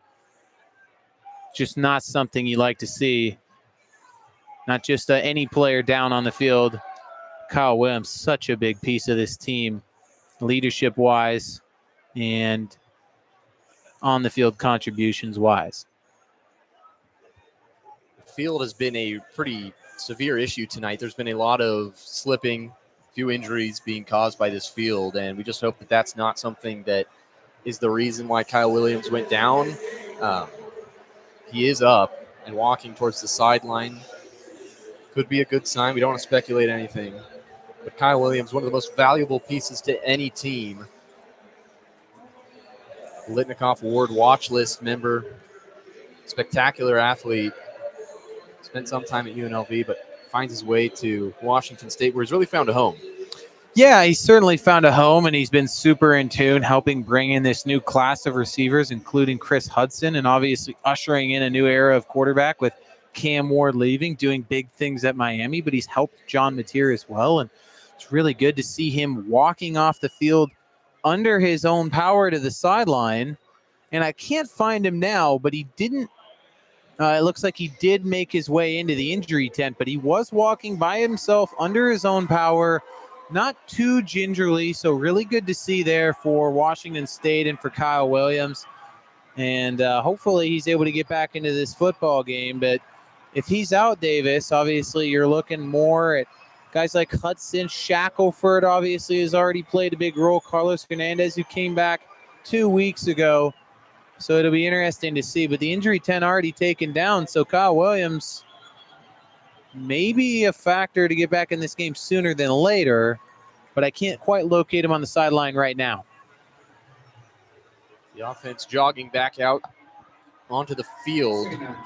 Still about 15 seconds until they return from commercial break. Looks like it is Shackelford, Meredith, Hernandez, and Hudson, the suspected 4. Next up out of the group of receivers, there's a host of guys that might get an opportunity. Kyle Maxwell, the Louisiana Tech transfer maybe, but Williams waiting on the sideline. 14-12 Washington State leads. 10:44 to go in the third quarter. Mateer takes the snap out of the shotgun. Surveying, steps up, and there's a lot of pressure. Mateer goes down. A swarm of Aztecs take him down. Trey White, one of them. He's one of the best players in the country, and he's been pretty quiet tonight. I don't know if he was the guy that necessarily got it, but he was there in celebration. Yeah, and he was kind of a part of a host of guys that made that play that time. But really good pass rush that time for San Diego State. On the replay, it looks like he was one of the other. It was about a half sack for Trey White. See what the official stats give. Mateer out of the gun on third down and long. Steps out to the right, surveys, pumps, drives his legs, and he's pushed out of bounds. John Mateer tried to escape, but this pass rush angle from San Diego State has been fantastic tonight, keeping players in front of them, not over pursuing with a really electric John Mateer, and that's not enough for a first down. He barely got back to the line of scrimmage. And even though they are in San Diego State territory, it is going to be a punt situation here for Dean Janikowski, who does it all for the Cougs. So 4th and 10. Janikowski on to punt. When heading towards the end zone, a fair catch is called and made by Mekhi Shaw. Fair catch at the 5-yard line where San Diego State will take over. At the 5-yard line, so San Diego State's offense coming back out. No scores so far in this second half. The score holds at 14-12 with 9.5 to go, just about. Danny O'Neill in this offense trying to generate what they were able to do at the end of that first half once again. Ultimately, O'Neill right now is 9 of 14, 71 yards. Cooper, 40 yards on the ground, averaging exactly 4 yards a carry with a touchdown. And Jayshawn Polk has been the big target. 6 catches for 61 yards, 9 targets. That's more than double anyone else on the team right now. Aztecs down 2. O'Neill will hand to Cooper, makes a cut, and dragged down after a gain of a few by Gushikin. Excellent player, Kapenna Gushikin. Obviously, last year against UCLA had one of the most memorable moments as a Coug, but the season didn't work out like it has this year. 2nd down and 5. Shifting the offense are the Aztecs. Cooper going back and forth. Ends up on the left hip of O'Neill. Play action. This ball is batted in the air and incomplete. Nusi Milani got his hands on it. Nusi Milani, yeah, no sacks or TFLs so far this season. Was a defensive tackle last season, got moved out to edge this year with the, obviously, Brennan Jackson and Ron Stone moving on to the pro level. And he's obviously a veteran, one of the leaders of this defense. But he hasn't had a ton to do with their production statistically, but still makes a big impact night in and night out. 3rd down and 5. Danny O'Neill gets it out to Michael Harrison, and he's tracked down by Keith Brown. Let's see if it's enough for a first down. Doesn't look like it is. And it's 4th down for San Diego State. And the punt unit is on as they are deep in their own territory at their own 14-yard line. San Diego State struggled offensively this season, but I can't talk enough about how much this WSU defense has done so far tonight, stopping the run against one of the best in college football and shutting down passing lanes. Pastula on to punt. Not a very long punt. Just over the midfield stripe, and it's fumbled by Anthony Freeman, and the defense is on it. San Diego State has possession. And the Aztecs get a huge change of momentum, and the crowd is back into it. Jelani Whitmore looks like he got on top of it, maybe. And the Aztecs, with a huge play. Anthony Freeman earlier in this game dove and tried to catch one. He made the catch on the previous play, but this time muffs it, and San Diego State has it. Man, that is just a backbreaker for Washington State. Your defense gets you off the field of the 3 and out, and you go out there and just a straight muff. Really, really tough play that time. Freeman, who nearly lost the first one, loses it there, in great field position for the Aztecs. Back to work on offense. O'Neill sets up a screen to the tight end. Harrison makes the catch. Not much. Out to the 40-yard line. Just a gain of about 3 for the Aztecs. 14-12 Washington State. Under 8 minutes to play. It was Jelani Whitmore that picked up that muffed punt from Anthony Freeman. Alukta showing pressure. Aztecs look to the sideline. Sean Lewis signaling the plays. Was the offensive coordinator last year at Colorado with Coach Prime. That offense was pretty electric at times.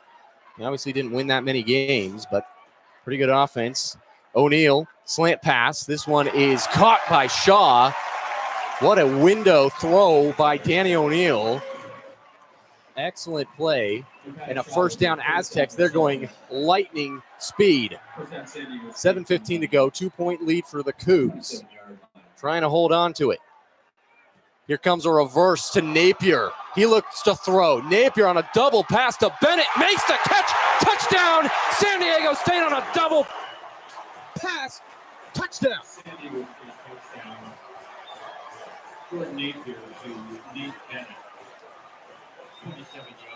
Yeah, WSU, taste of your own medicine. How about that reverse Past that time, you get Napier running out right, and he just delivered that ball with precision, gave Bennett a chance to make the catch, and they're just trying to get their team off the field celebrating before the extra point.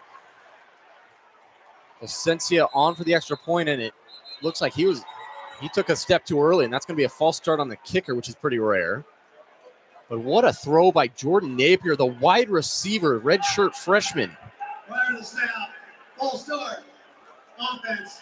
It's been a lot of tricky plays, and that's what happens when the sun goes down and a Pac-12 team is involved.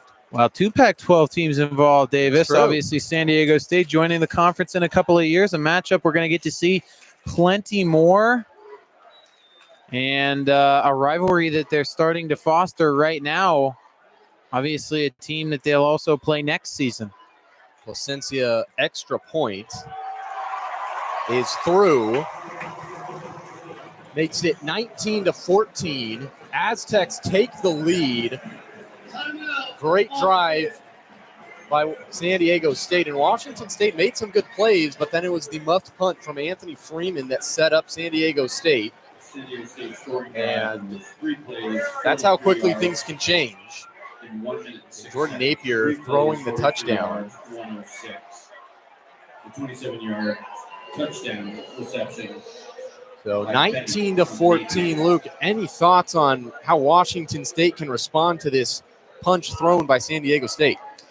I think the way that you respond is not to go out there and run your own trick play and try and make something crazy happen. Because right now, WSU can't, or at least has not been able to in this half, been able to execute their own plan. They're shooting themselves in the foot. The delay a game right out of the half. Muffed punt.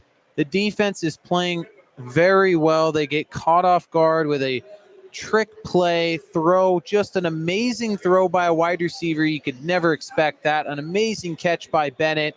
Just, you got to just tip your cap, I think, on that last ending to that drive for San Diego State.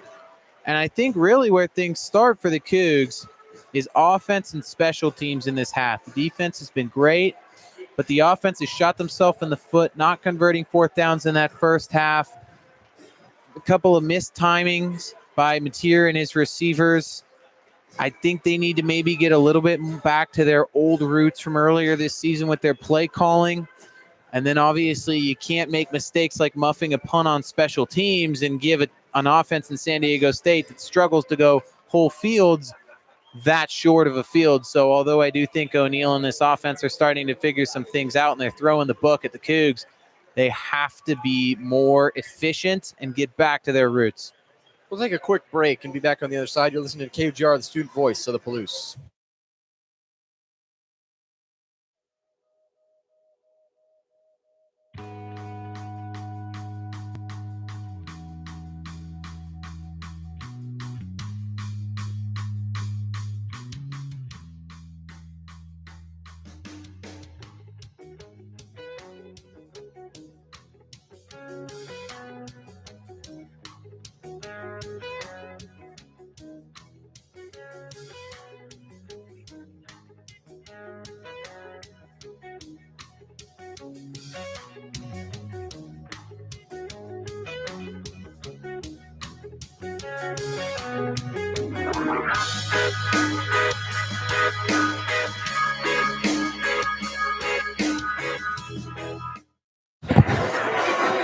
Placencia ready to kick things off. 19-14, San Diego State taking the lead on a throw by Jordan Napier, the receiver.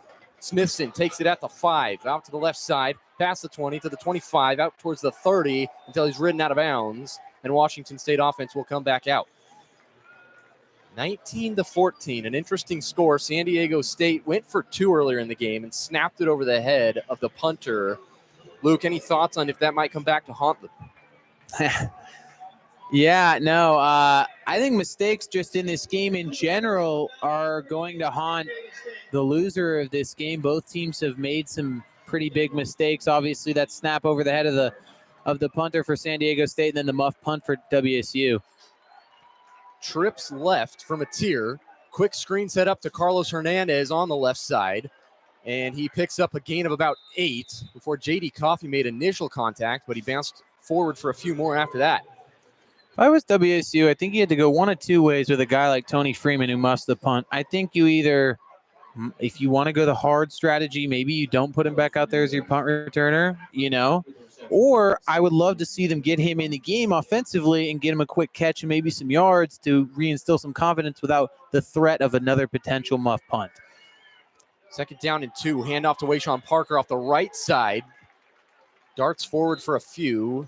Enough for a first down. Washington State picks up a first down in 2 plays. 6:13 to go in this third quarter. Washington State down 5 all of a sudden. San Diego State doing a great job remaining consistent. It's been a up and down game for Washington State. Some moments have been absolutely fantastic, and some moments have just left you scratching your head. Mathers, the tight end, off to the left with Meredith and Hernandez. Mateer out of the gun, steps up, pressure coming, and he's going down. Josh Hunter was in pursuit. The backup nickel for San Diego State.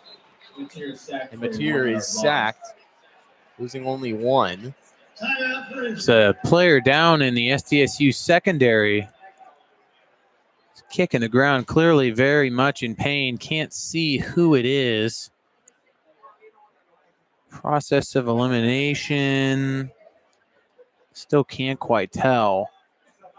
Ran into his own player, it looks like on the replay on the monitor. He's coming back across the field.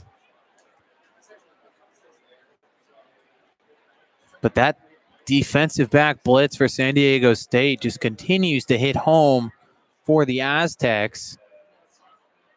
Obviously, the sack earlier by McEwen, sacked there by the other nickel corner, Josh Hunter.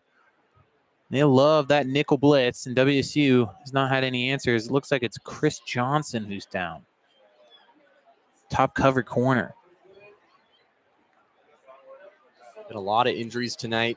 Not good for either team. San Diego State this year has had just a plethora of injuries to deal with. They've had a player in each level of the defense where a club that time just looks like he just ran right in to William Nemo and somehow injured either maybe his hand or wrist, jammed it, or not sure. They already have 2 of their linebackers wearing clubs. Their defensive back with a ligament injury potentially. He's up and walking.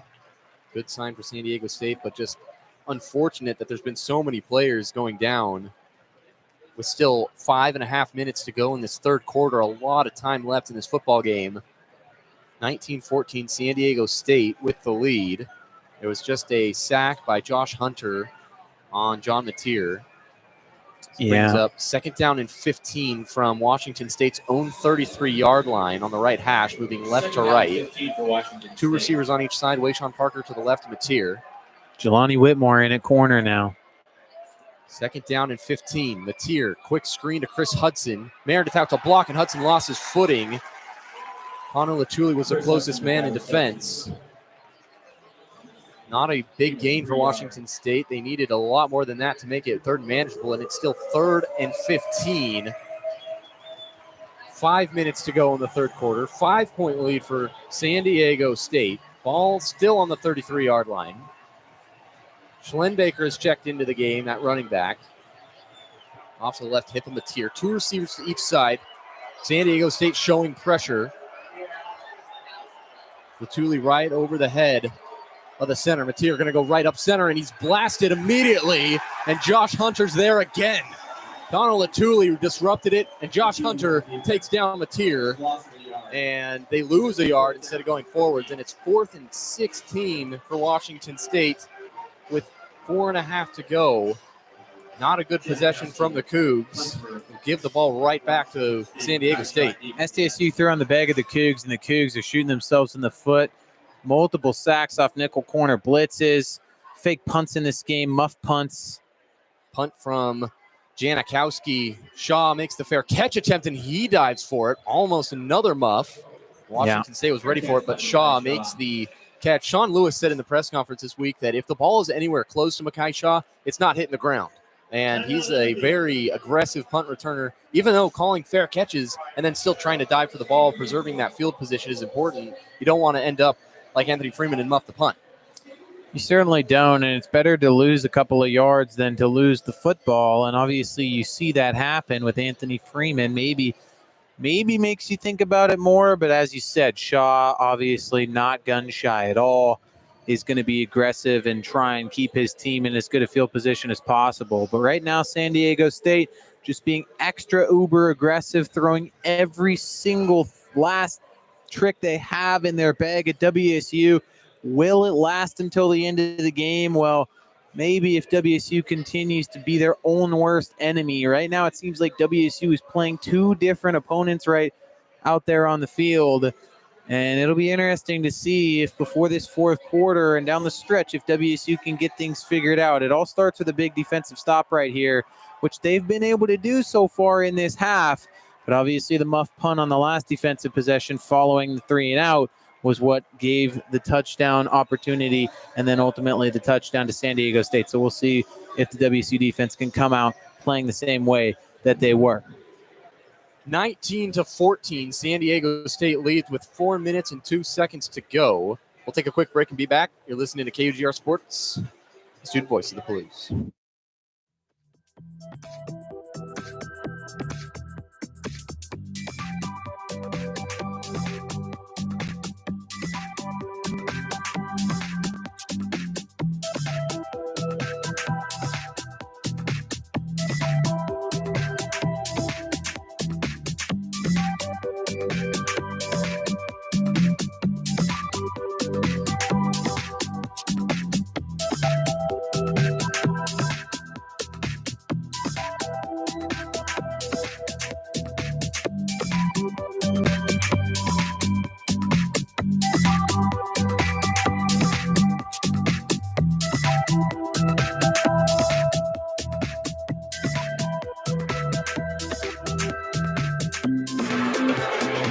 Both teams back on the field at Snapdragon Stadium in beautiful San Diego, California. 19-14, San Diego State leads. Marquez Cooper and company back to work. Danny O'Neill has had a really nice game after coming back in from his injury. He's been putting the ball in really tight windows. So it's 1st and 10 for San Diego State at the 31-yard line, moving right to left. Out of the gun, play action, gets it out to Jayshawn Polk, trying to make Steve Hall miss, and Gushikin comes over and helps him, pushing him out of bounds. Decent gain for San Diego State on 1st down. 3:45 to go, 19-14 San Diego State. Danny O'Neill going to go under center this time. Ball on the 37, 2nd down and 4. Backs out of it into the shotgun. Now he's going to make some checks at the line. Out of the shotgun with 3 receivers to his right. Hand it off to Cooper, bouncing it outside and breaks a tackle. Steve Hall missed it, and Cooper's down the sideline, pushed out of bounds by Adrian Wilson. Good gain and a great move by Marquez Cooper. Man, sometimes it looks like Cooper, is taking on this whole Cougar defense by himself, but that time he gets a good block on the outside, breaks free, and then is able to just make the first man miss. Always the most important man to make miss. He gets himself into open space on the sideline, and then a physical finish lowering the shoulder. Into Washington State territory at the 43. 1st and 10, San Diego State, 2:50 to play. O'Neill, low snap, slant pass, caught. Nice job by Jayshawn Polk. Again, it's been Danny O'Neill's favorite target on those slant passes. He's just getting in rhythm, one stop, and then bam, ball is into the breadbasket of Jayshawn Polk. They split out Harrison way out to the numbers. Steve Hall shifts over to cover him. O'Neill out of the gun. Straight drop back. Clean pocket for O'Neill. Now steps up and taken down. Again, Ansel Dinboo, right around the line of scrimmage. Sack. 3 sacks in the game for Dinboo. No sacks in his first 1.5 seasons, and then the last 2 weeks now 4.5. He's put together a season in 2 weeks. An absolute wrecking ball on the defensive side. Next throw from Danny O'Neill, a minute and a half to go. Should be criminal that last play was ruled a negative 1 yard rush and not a sack for Denbu. Yeah. Criminal. Just criminal. Minute 20 to go. 19-14 San Diego State. Nearing the end of this third quarter. They split Cooper out. It's an empty set for O'Neill. Thornton steps over the center, bringing pressure. O'Neill gets rid of it, and it's incomplete.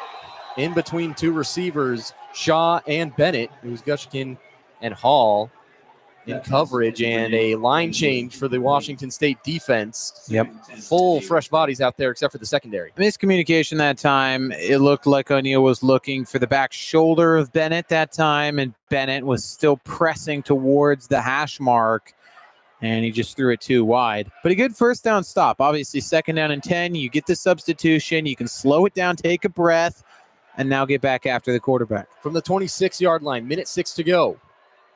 Hand off to Cooper, bounces it, and 3 Cougs there to meet him. Tyson Durant was one of them. Marquez Cooper with And the you rush. take him down. It'll be With third decent down. gain. It's 3rd down. Back to 3rd down for Danny O'Neill, who's been pretty good today with those slant passes. He's been on target since he came back from injury. 3 receivers out to his left.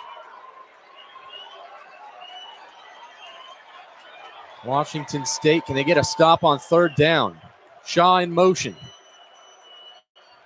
O'Neill looking for Cooper in the flat, but checks it down to Harrison instead, spinning off tacklers, and Harrison still running down to the 5-yard line, inside to the 4, and Harrison breaking tackles. We mentioned it earlier. Washington State, 2nd worst in the country at tackles.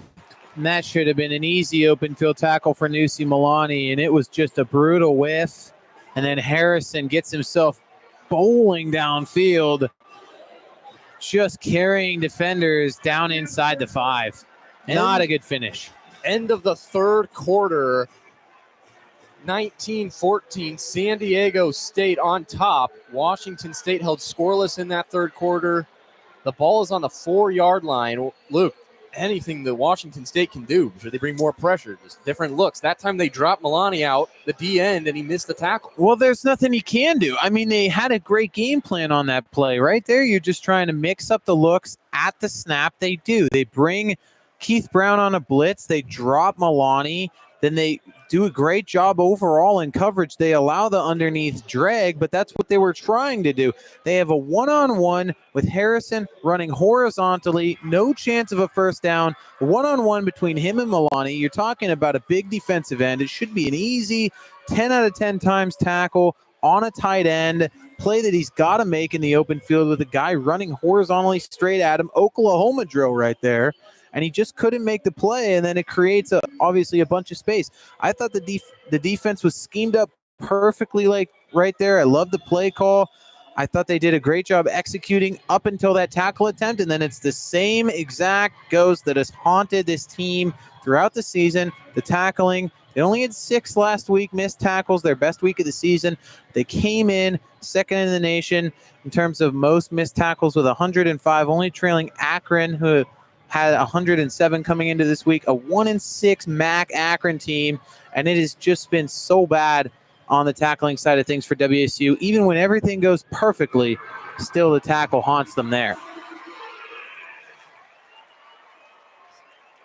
Aztecs 19, Cougars 14, end of the 3rd quarter. You're listening to KUGR, the student voice of the Palouse.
Well, if you're on the side of the fans that think that point totals and betting has too much of a presence in sports, well, you might just be on the right track here.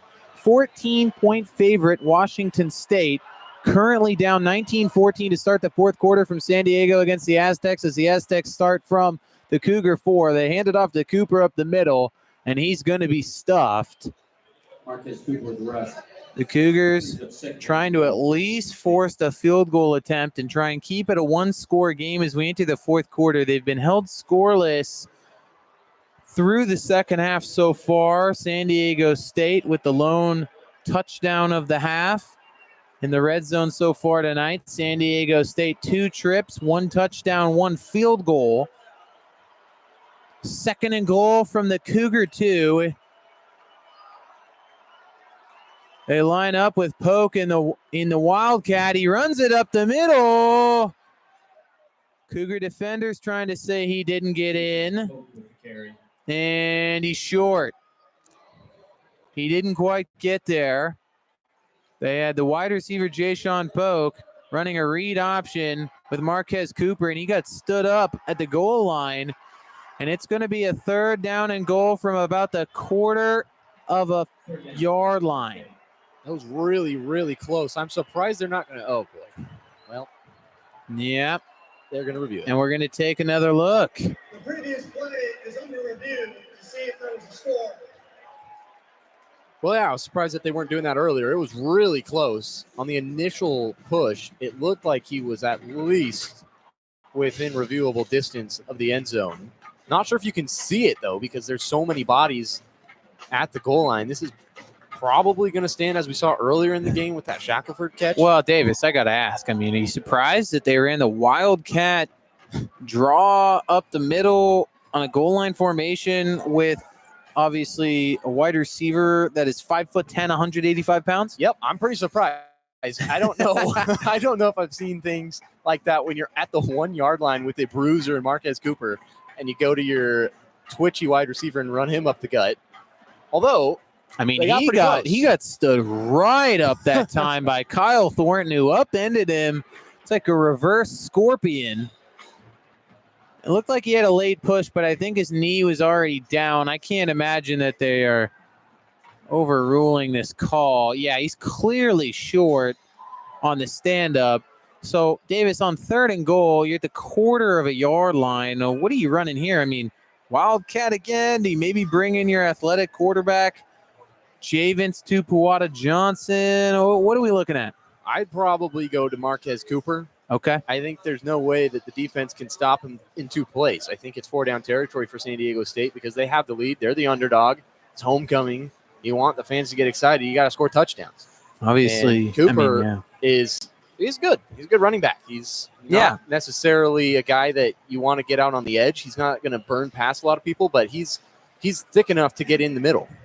After review, the runner's knee was down with the ball at the 1 yard. And so he's going to be short of the goal line. It'll be third and goal with inches to go for San Diego State. Washington State down 19-14 with 13:48 left, fourth quarter here from Snapdragon Stadium in San Diego. The Aztecs knocking on the door, looking to expand upon the lead. Of course, a field goal would only make it an 8-point game, still 1 possession. A touchdown makes it a 2-score contest. From the pistol, it's O'Neal. Cooper behind him. Cooper up the middle, jumps in the air. Touchdown, Aztecs. Wow. And this crowd, there's not a ton of them out there, but they're going about as crazy as they could possibly go. San Diego State, who this season, 3-3, they were picked to finish 8th in the Mountain West. Their only 2 FBS wins are in their last 2 games against, Wyoming and Hawaii, both by 3 points. The Cougs beat Hawaii last week by 32, but struggling mightily here on the road against San Diego State, now down 25-14, an 11-point deficit. And it looks like after another odd formation for the special teams unit, they'll switch back into extra point formation for Placencia, and he nails it. So it's a 26-14 San Diego State lead over the Cougs with 13:39 left to go third quarter. Cougs 3 timeouts still. And Davis, well, they say to not judge a book by its cover. Obviously, they say not to overlook any teams. The Cougs came in just reaching bowl eligibility, surpassing their win total from a year ago, looking down the road and saying, we have a bye week. We have 2-win Utah State, 1 win at the time. We have a New Mexico team that has lost to an FCS school. They haven't been very good. We have a 1-win Wyoming team. And then we have Oregon State, who's back at 500 after losing 44-7 to Cal today. So you think, well, we can get through this one. It's easy sailing. And you come in against a team that hasn't done a ton offensively. When they have won, it's been against bad competition and not by much. But here they are down by 12 with 14 offensive points heading into their first drive of the fourth quarter. Obviously, you didn't expect this to happen, but what kind of a response do we need to be expecting right here? The response has to be quick and aggressive. There's not a lot of time left in this game with only 14 points scored into the fourth quarter. They need to get moving. And teams like San Diego State are the most dangerous teams that you can face when their backs are against the wall, needing a win, trying to get morale up. They've been dealing with a lot of injuries. There's not a lot of things that have gone right for them this season. These last few weeks have been pretty good, but it's been really tight against teams that, they should probably be beating by a lot more. They're a really talented squad, and they've come out and kind of, thrown the first few punches in the second half against Washington State. And obviously we saw the Cougars come out with that delay of game to start the second half, and that kind of sums everything up. They don't seem like they're entirely prepared to go to battle. And San Diego State has gone to war tonight, and there's a lot of things to take away from this game. But a loss is not one of them if you can get this offense moving. And there's still plenty of time to go. They just need to get out and get a touchdown on this drive. That's imperative. And then after that, just get a stop, and then you're right back in the game. A good point brought up by one of our viewers in the comment sections there about rankings. You look at opportunities for the Cougars, who received the most votes in the AP poll without being ranked last week. You look at the AP poll, you see number 25 Vanderbilt losing. You see number 24 Navy getting mid-shipped out of town by the Notre Dame Fighting Irish. You see 21 Missouri losing 34-0 to Bama, and there's opportunities galore. Yeah, Illinois but obviously with a loss to San Diego State, there certainly isn't. There might not be for the rest of the season. Even a tight win makes it tough. Well, we see a graphic. We'll see what happens. Only 10% chance for Washington State coming into today for the playoffs. And it's 0 if they lose this one. Here's a return off a bounce kick by Smithson. Tries to cut upfield, and he's caught in midair and dumped. My, oh my. Just a beautiful piece of tackling by the San Diego State Special Teams unit, and not a good start for the Cougs, who will start behind the 8 ball from their own 20. Down 26-14, 13:35, fourth quarter. The offense, a good and bad start in the first half. It was a miserable third quarter offensively for the Cougars. Now try to get things going from their own 20 here. 1st and 10, Mateer catches the snap, rolls right, throws, caught Williams, turns sideline, pushed out of bounds by Chris Johnson, who's back into the game for San Diego State at corner. And it's a nice first down pickup of about 8. Really nice to see Kyle Williams back in the game after he went down in that corner of the end zone.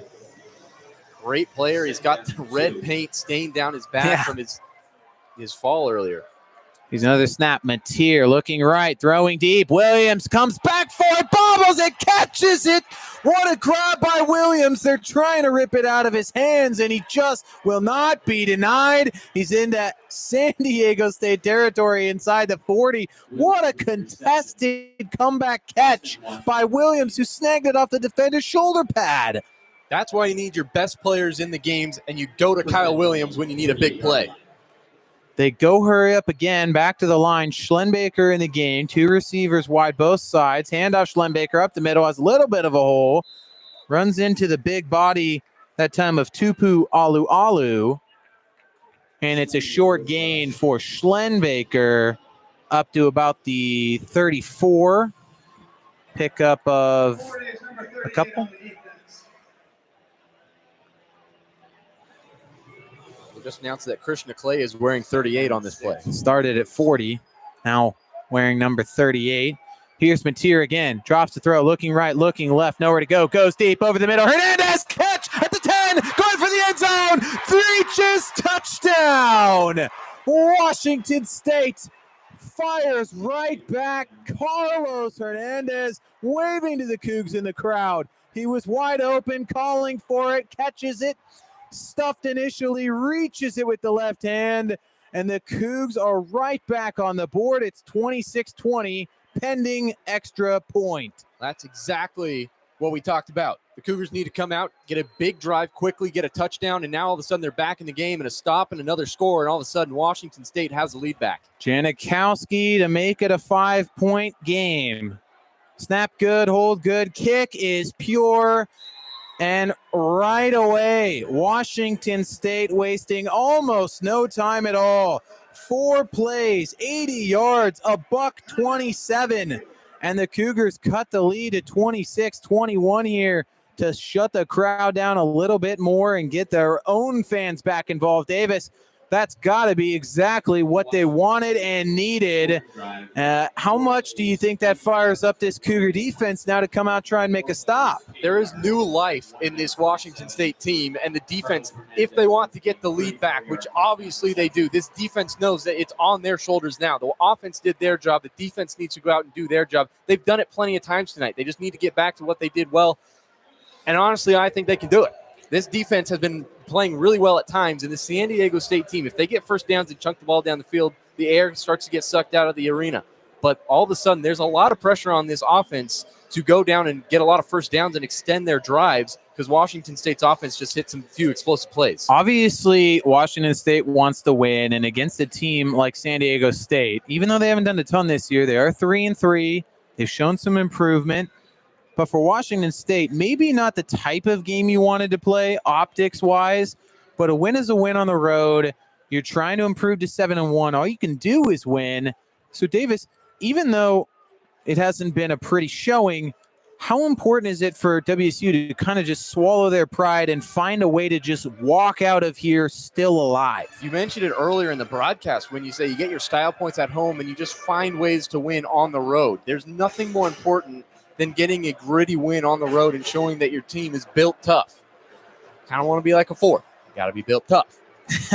And that's what I've seen from Washington State this season is they've been built tough. They have had a few different games against like Boise State where they kind of got boat raced by Ashton Genty. Yeah. But other than that, Washington State has been highly competitive in these games. They beat Texas Tech in a tough game. They beat Washington in a tough game. And obviously those two teams have had rocky seasons. But Washington State has shown so much talent at times this year. They just need to put it together in the last 12 minutes. And there's no reason they can't.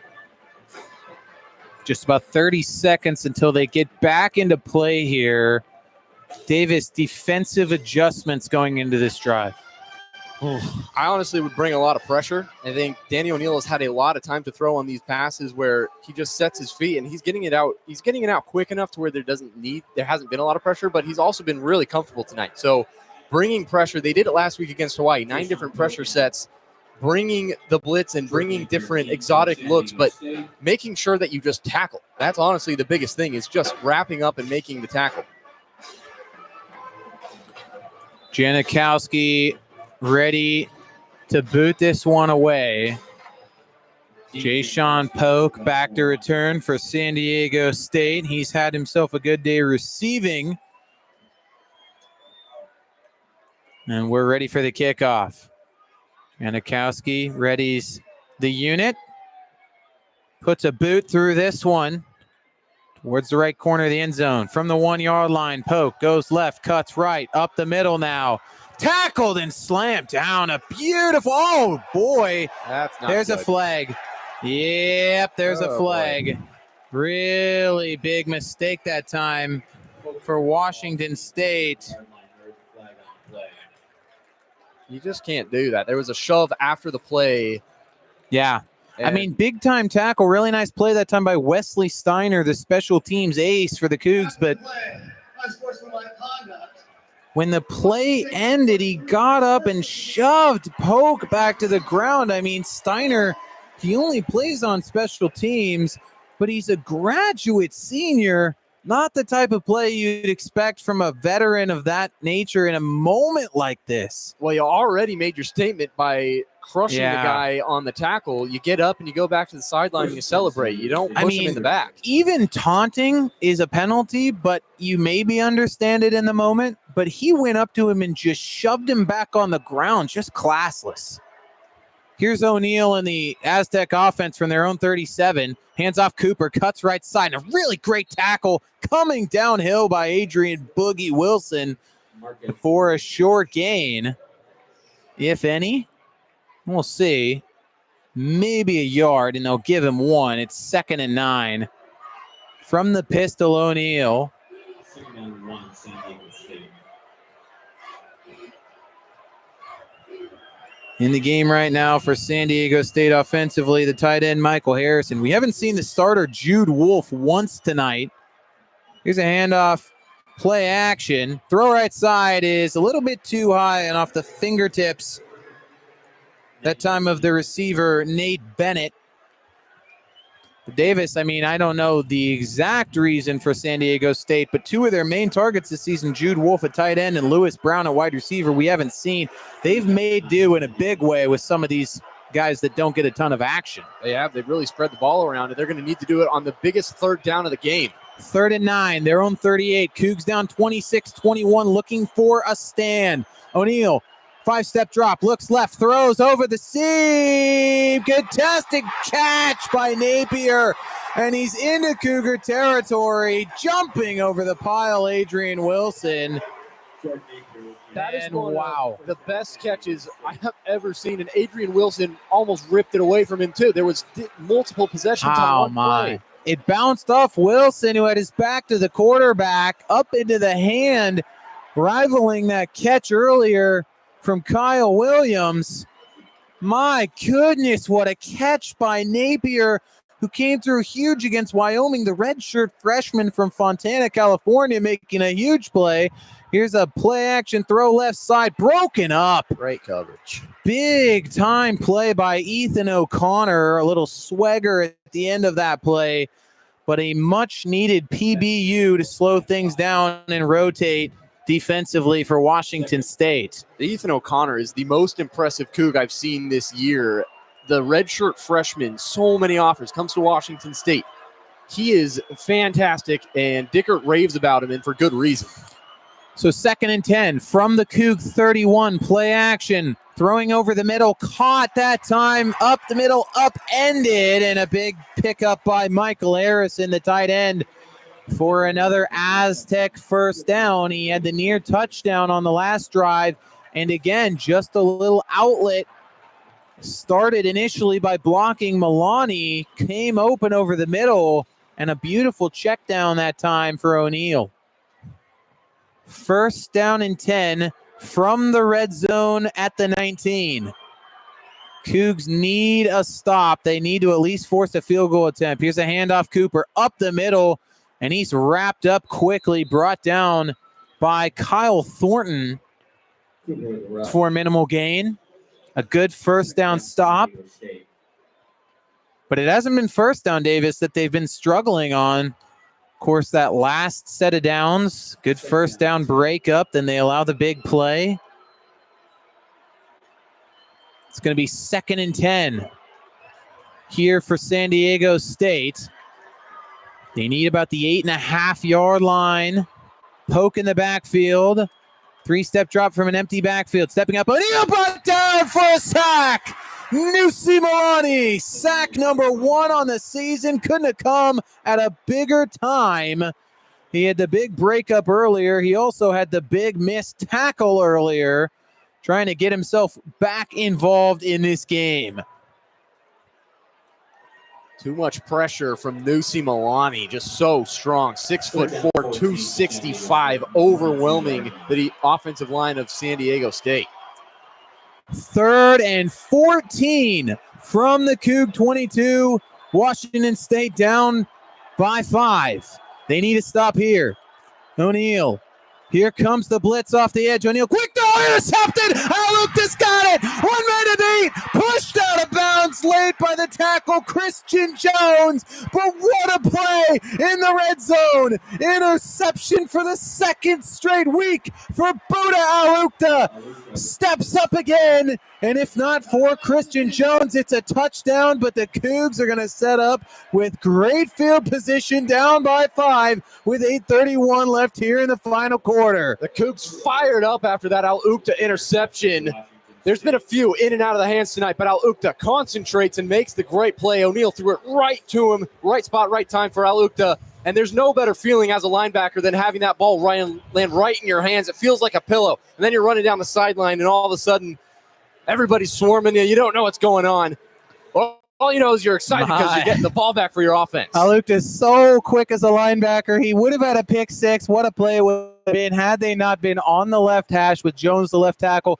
Not enough space near the sideline. But ultimately, he makes the play. He gets a few yards, and the offense gets it from their own 37. Mateer and the Cougs, a big-time drive last time out. The defense makes the play that they needed. And Washington State with a chance to recapture momentum and the lead. 8:31 left to go here from Snapdragon Stadium in San Diego. The Cougs down 26-21.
Big time pick by the Cougar defense, and now Mateer and the offense set up.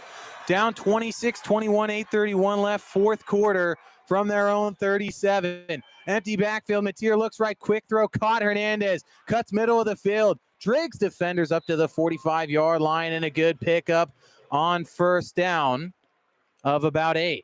Offense rolling, everything working so far. I would imagine the offense just stay in this formation and run the up-tempo until they kind of get stopped, but it doesn't look like that'll happen anytime soon. Trips out to the left, 2 receivers to the right. All 5 of the Cougar primary receivers are in the game with an empty formation for Mateer. Drops the throw, looks right, looks left, stepping up, running. Here he goes across the San Diego State logo.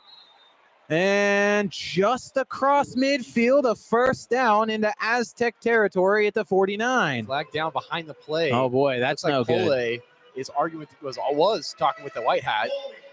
Offense, number 7, 10-yard penalty. And it was on Devin Kalani, the center. And so instead of a first down into Aztec territory, they're going to move all the way back behind the chains for a second and about 12.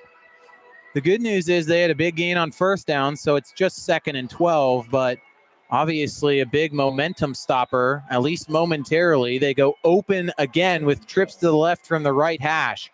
Mateer, empty backfield, looking left, pressure coming, going, down he escapes! How did he escape? There he goes, offside running, space! Finally brought down in Aztec territory, crossing the 50. How did he get out of there? Houdini-esque from Mateer.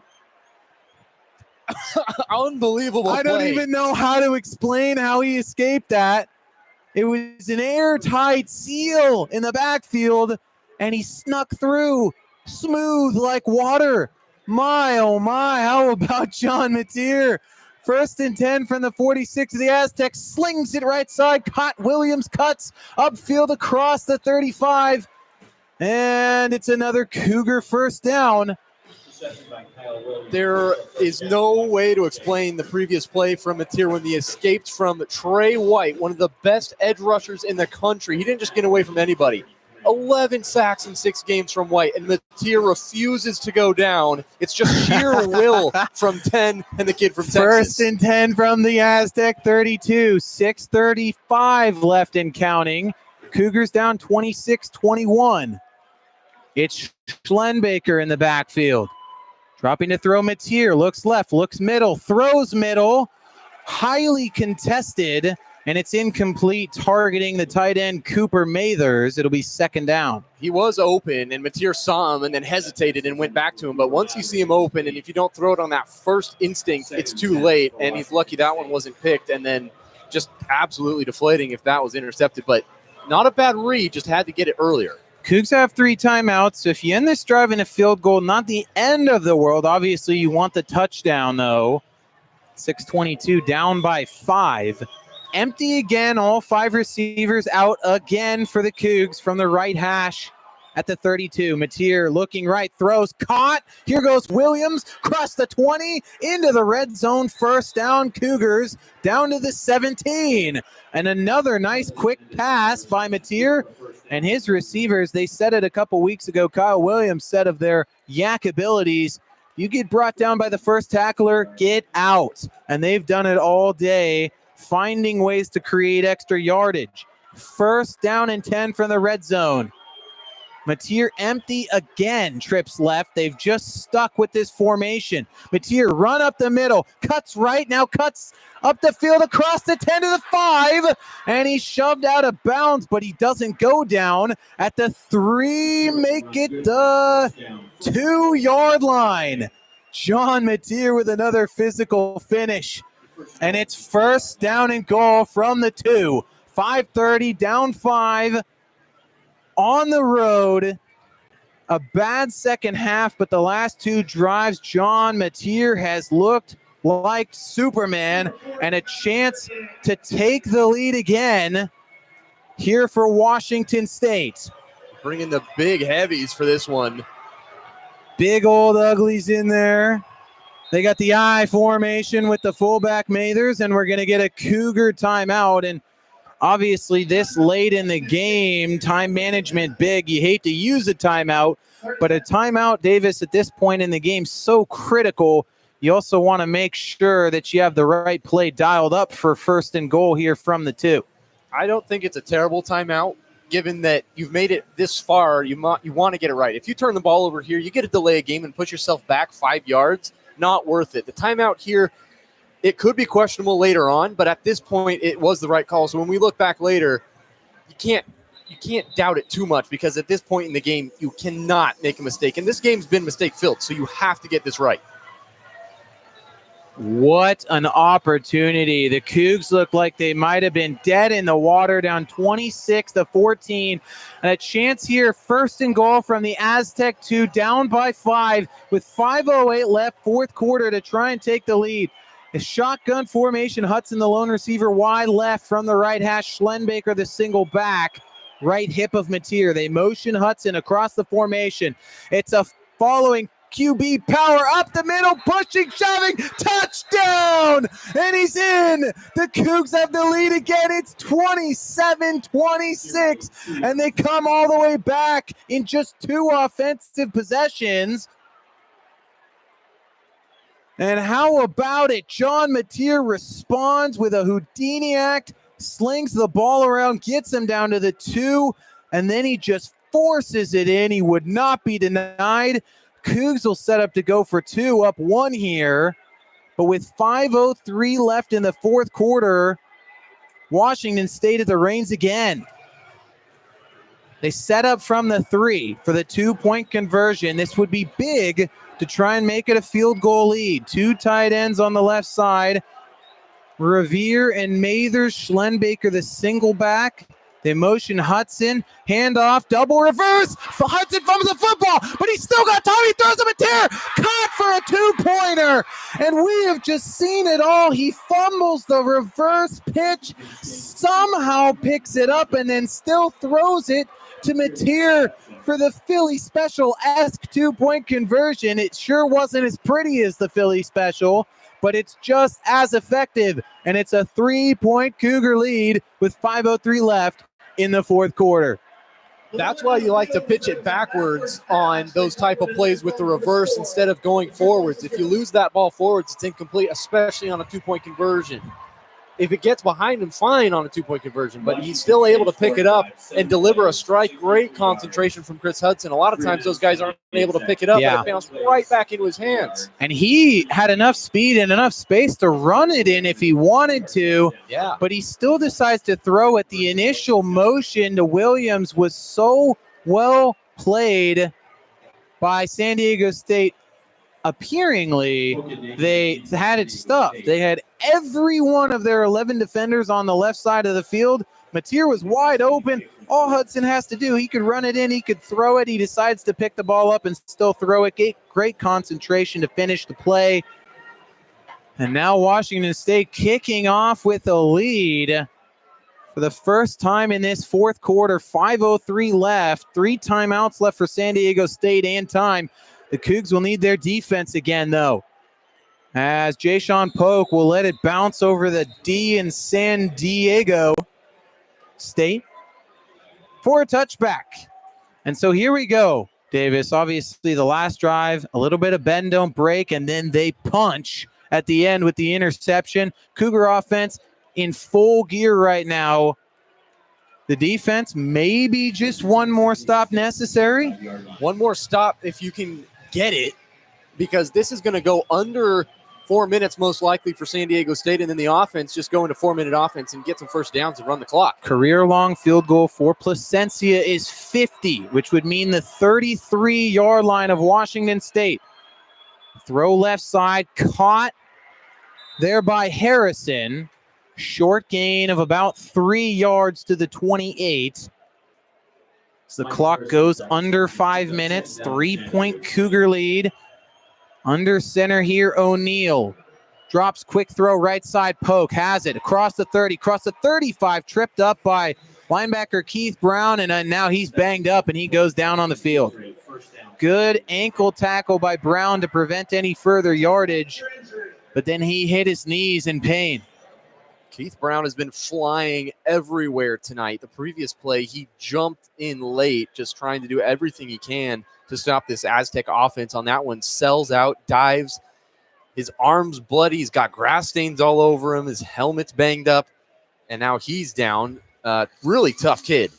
Absolutely electric player. Just gives it 150% every time. And just maybe not, not 100%. He's walking on his own power, so that's nice to see. So, well, Davis, I'll tell you what, the Cougs, if anything, know how to win in exciting fashion. A double overtime win at home in Week 4 against San Jose State. 54-52. They somehow were able to hold on throughout the entirety of that game and pull out a win.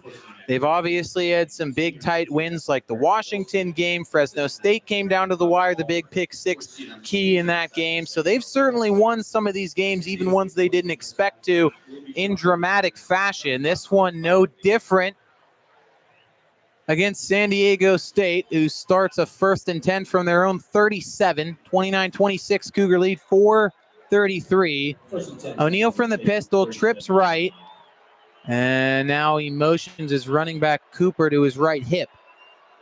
They do a triple motion in. Harrison, the tight end, to the left side of the formation. From the right hash, O'Neal takes the snap. Play action, rolls left. Now he's going to run up the middle. Adjustment and tackle made by Durant. He initially picked up the underneath receiver, and then he had to come off and make the tackle. Good pull down by Danny O'Neal. Not necessarily as fast as maybe Javance Tupuato Johnson, but makes enough of it for San Diego State, but a good adjustment by Durant. 2nd down and 3. Low snap. O'Neal catches it, looking right side, ducks away from an initial sack, hits a man left side open, finally brought down Mekhi Shaw to the Cougar 47. First down, and now down in the backfield is the right tackle, Nate Williams, and that is another big potential loss for this offense. We haven't seen Lewis Brown, one of their leading receivers. We haven't seen their leading tight end, Jude Wolfe. And they already lost their starting right guard, Tyler McMahon, to the Cards.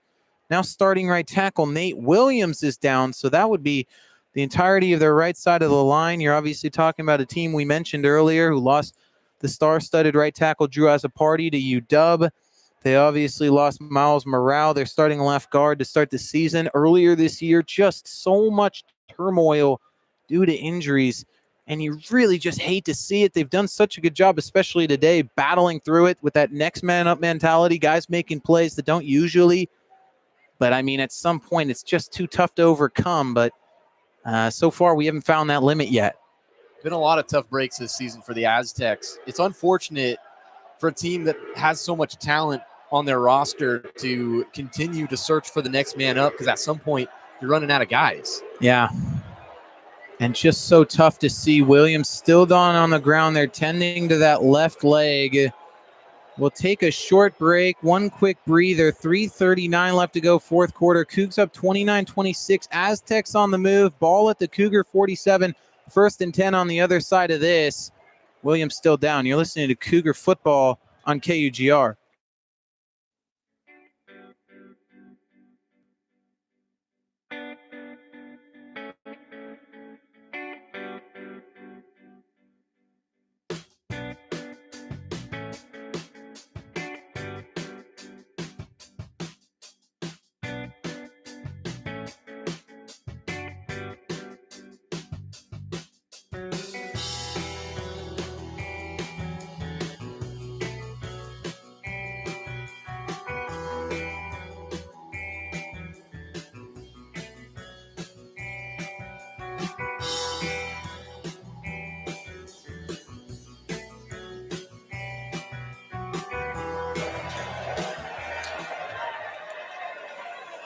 Back here at Snapdragon Field, San Diego, California. San Diego State right tackle Nate Williams helped off the field.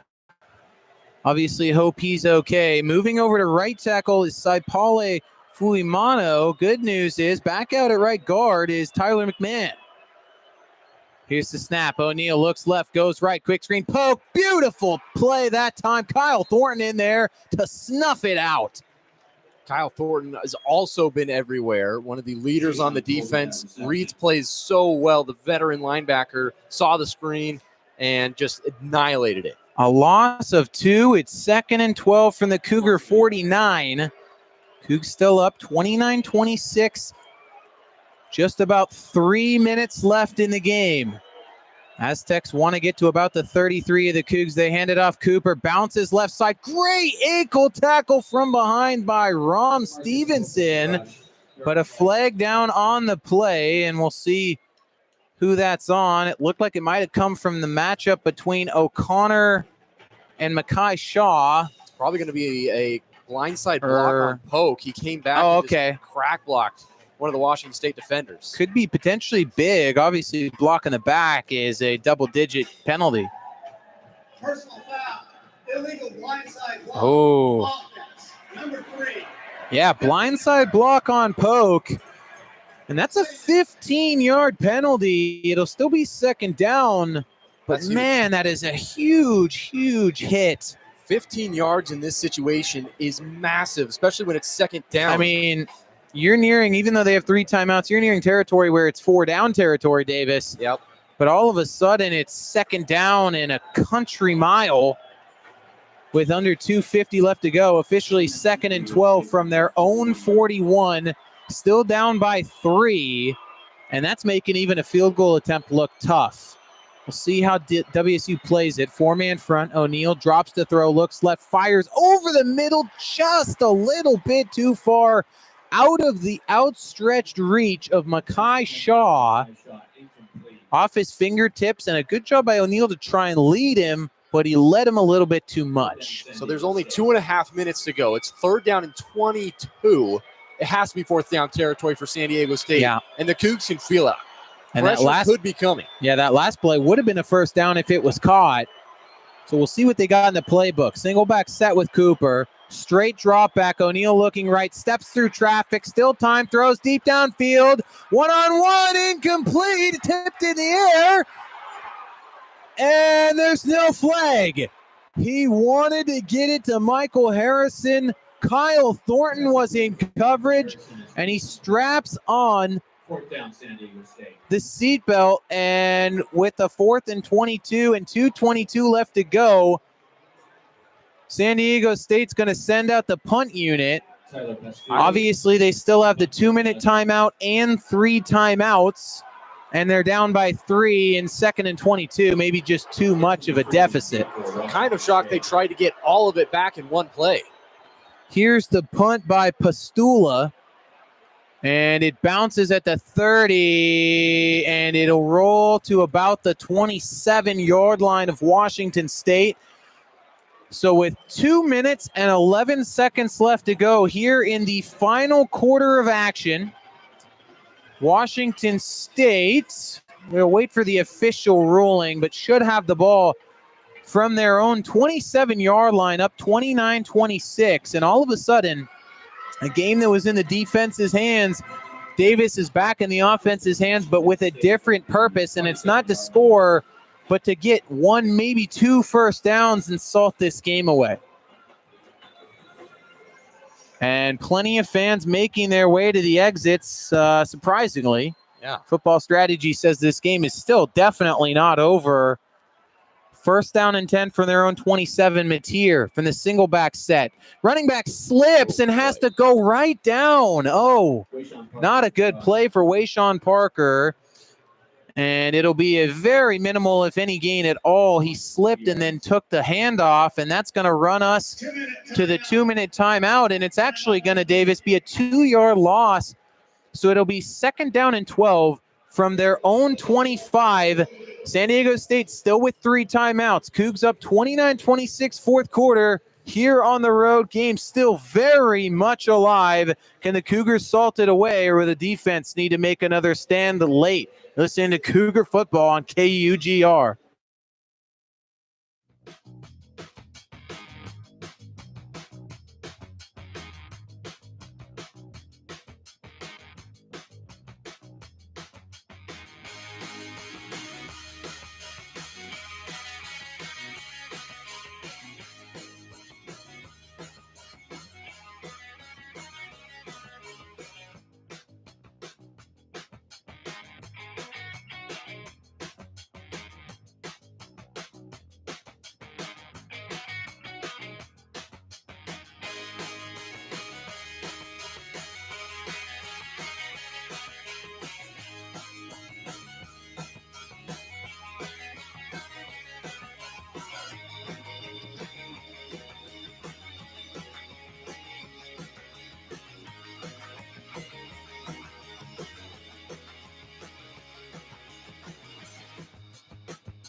(29-26). All you can do is win. The Cougs hunting a 7-1 record. 2nd and 12 from their own 25. 2 minutes left to go. San Diego State, 3 timeouts here on the road. Davis, let's talk strategy. WSU behind the sticks here. If they don't pick up a big gain on 2nd and 12, I assume they're running the ball. Are you running it again in 3rd and long, or are you maybe risking airing it out? Obviously, even if they run it twice and don't get the first down, still 1 timeout left for San Diego State. I would definitely run it if it was me, causing San Diego State to use 2 of their timeouts to drive the field if you get a good punt, unless you can break a big run, obviously. But most likely you're going to punt it if you don't get a big gain on this play. But running it would give San Diego State a chance to call another timeout. Only one timeout and almost the entire length of the field to drive plays into the hands of the defense. The running back in the game for WSU is Javinsky Schlenbaker, their goal line back, but also their pass blocking back. So we'll see what the strategy is here. Two receivers out wide, both sides. Cooper Mathers in the slot on the left from the left side of the field. They do hand it off. Schlenbaker off the left side. Contact met by Staley in the hole. A good pickup, but still short of a first down on third down. San Diego State calls timeout with 1:55 left to go. And, of course, that is on the pretty much the opposite side of the field from our own vantage point. So we'll wait on the official ruling of the distance here on third down. But we are in pretty much that situation we were just talking about here, Davis. Yep. But it's actually going to be 3rd and 4. They did just pick up 8 on the run. So is it a guarantee that we're hitting the ground again? I don't think it's a guarantee. A lot of teams have run plays where they play action, roll out, boot to the tight end. Wouldn't be surprised to see that. Also wouldn't be surprised to see a Mateer designed run with a lead blocker and Schlenbaker to get that extra hat on a hat and let Mateer do the work. Yeah. But either way, you have to get 4 yards plus. Schlenbaker in the game, 2 tight ends in the game for WSU, 1 on each side of the line, 2 receivers out wide to the right. Single back set. Schlenbaker on Mateer's right hip. Mateer rolling right. He's going to run, and he slides down near the line to gain. Mateer with the keeper. And I think they might need to measure maybe. Oh, my. They haven't announced it yet. Mateer slid down, but it's about when he started to slide, not where he ended. He might be short, Davis. Watching the replay on the monitor, he did not. I don't think he got that. He started his slide about a yard before, and it's where he starts. San Diego State calls the timeout, and it's about where he started to slide. And as we watch, he he started to slide about a yard short of the sticks. For such a physical quarterback, Davis, I know you don't want to fumble, but isn't it a little bit of a surprise that as physical as John is, he's not accepting the contact to kind of finish it there? Yeah, fumbling's all in the head. When you have fumbles over and over again, that's when you fumble more. But John Mateer does not have that problem like Cam Ward did last year. He honestly just lower the shoulder and get the first down, and he knows better than that. And on the replay, we can see Dacard very, very upset, saying that he needs to run it. Right. Run it through those defenders. I mean, he takes so much contact on a nightly basis. We can argue all day how much more he should take the rest of the season. Should he slide more? There are moments where you don't slide, and that is absolutely one of them, because it's not about where he ends up.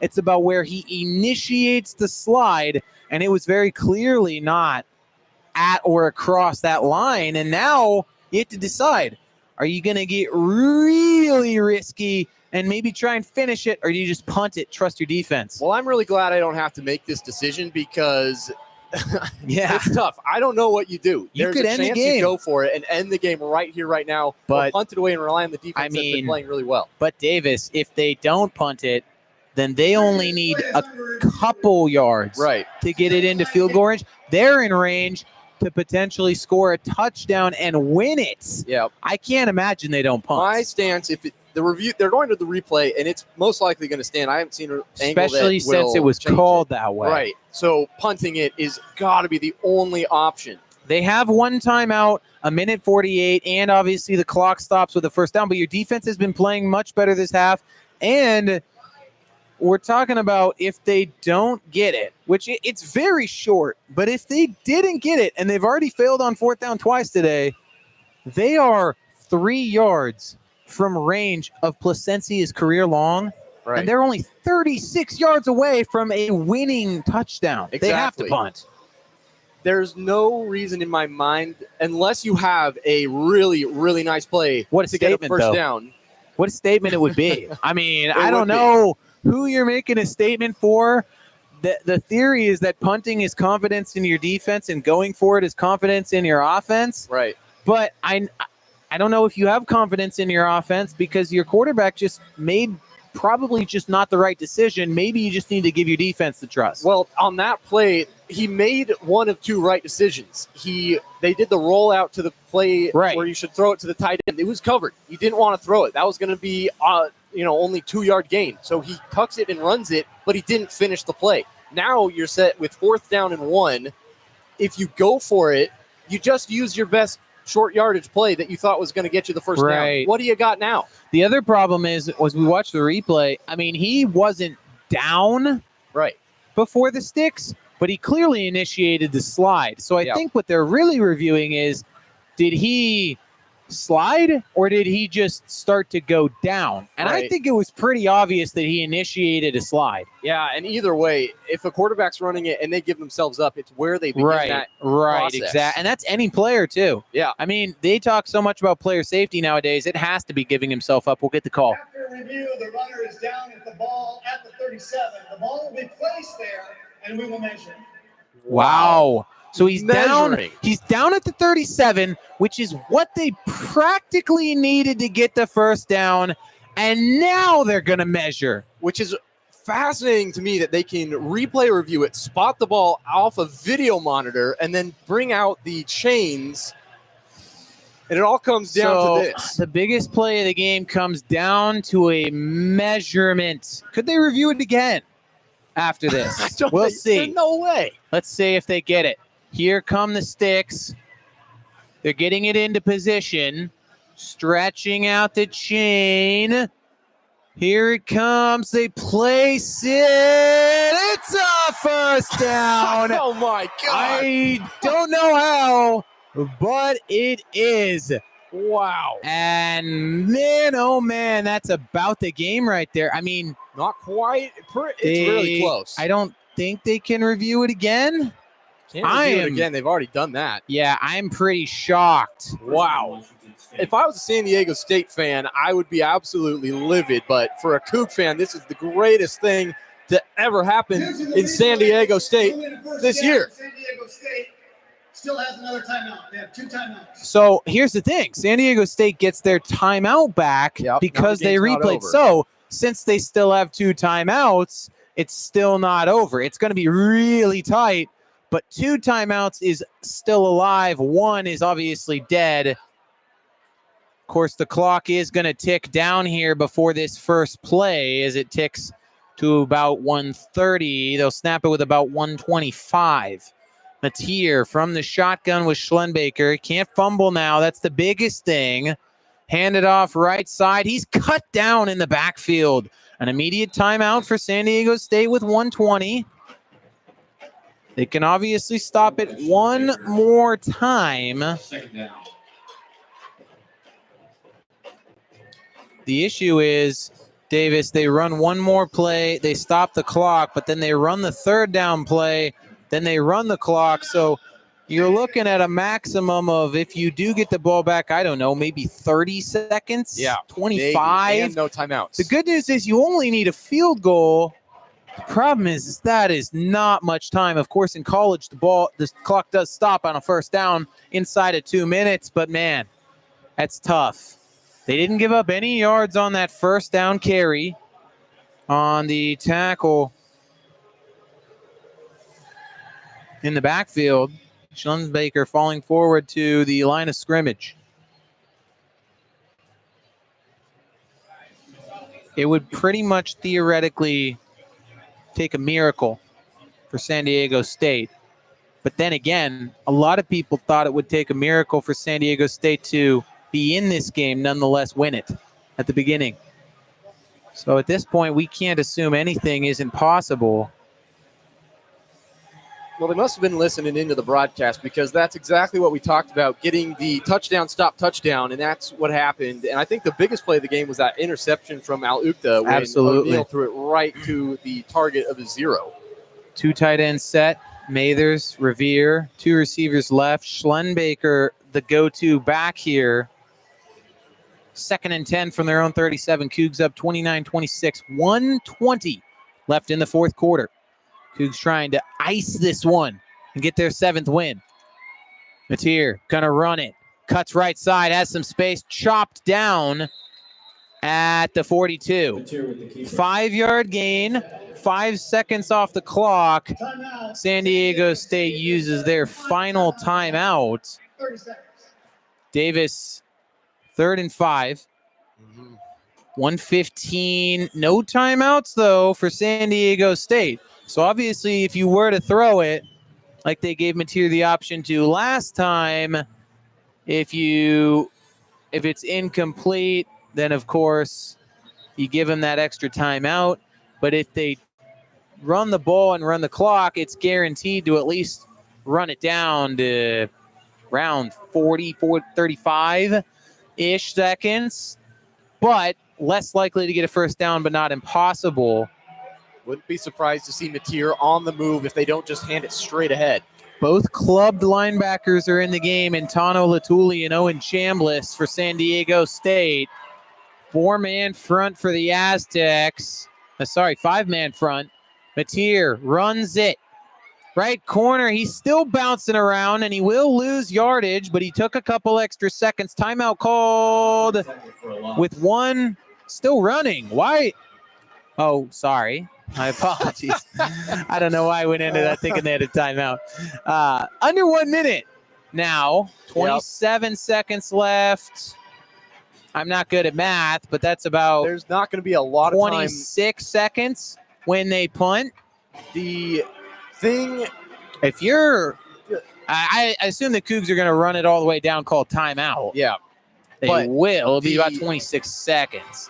the snap has to be perfect. Right. Michigan State, Michigan cannot happen. Absolutely. You have to catch it and then just punt it as far and high as you can to let the time run off the clock. Yes. And Washington State hasn't had the problem with the snaps. It's been San Diego State that has snapped it over the punter's head a few times. Although, if you look back to that Michigan State-Michigan game, that was right into the punter's hands. He just didn't catch it. It's not very cold tonight, so there should be no problem. I mean, Janikowski has punted plenty this year, but he still isn't the official punter for Washington State. The expected punter this season, Nick Haber, who was named to the Lou Groza Award watch list, hasn't played a game.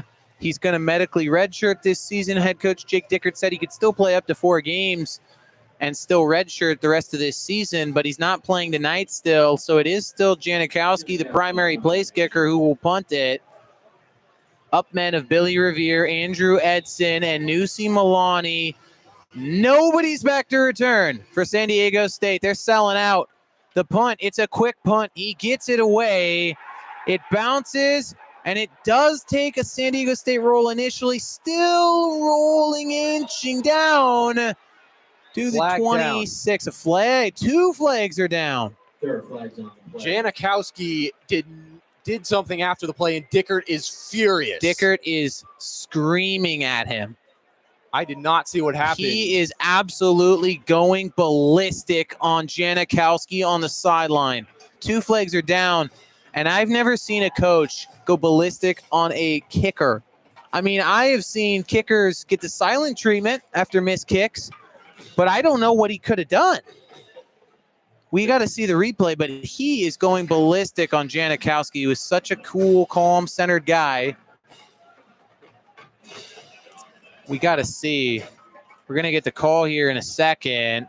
It looks like he got hit, but then he gets up and he hits he's going after the man that hit him, but he did get hit. Wow, that is that's worse than the Wesley Steiner play earlier, because if you're the punter, you get hit, just take it. That's your job, to get hit after the kick. And he gets up and just starts running at him. But Davis, he did get hit, so they should offset, right? There's a chance it would offset. No, it's offset. He threw the flag before. They're going to offset penalties. It's just not. You cannot do that. Roughing the kicker. Defense. 15-yard penalty. Automatic first down. After the play, unsportsmanlike conduct. Washington State 49. San Diego State 45. The penalty's canceled. Oh. First and 10, Washington State. So roughing the kicker, but then offsetting penalties at the end by Janikowski and the man that he got into the scrum with. So even though they offset at the end, the roughing the kicker ultimately is the big penalty. It's going to be a first down for Washington State at the Aztec 39. 15 seconds. The Cougs are going to win this football game if they can just kneel it out here. And I'm not going to say that they can quite yet because everything has happened today. What a game. John Mateer in the victory formation. And he kneels it down, and they're going to win the football game. My goodness, Davis, what a game. 29-26, Washington State comes to Snapdragon Stadium in San Diego, California. Fans may have been looking for a blowout win over a 500 near the less impressive part of the pack of the Mountain West. But San Diego State threw everything they had at Washington State, through all of the injuries, through all of the penalties, through any deficits in potential skill or anything there was. But Washington State, in front of a large group of fans that came out to San Diego on a field that was, well, we could just say less than hoped for, in a game that they were expected to win by multiple scores, finds a way in the fourth quarter to reignite the offense, stand up on defense, and then finish it off in the most dramatic fashion possible. Davis, what a game. You take. I have never seen an ending to a game that discombobulated, where things just look like it's going to go one way and then they immediately turn around in favor of the Cougs. Typically, it happens the other way around. An absolute miracle in San Diego tonight to pull out that win. Relentless pressure put on by both sides of the ball. They didn't give up. At some point in this game, it looked pretty grim for Washington State, but they come back and absolutely stun San Diego State, who thought they were going to pick up their fourth win of the year and break the hearts of the Cougars. And instead, it's a frustrated San Diego State team that just cannot seem to find their footing this season.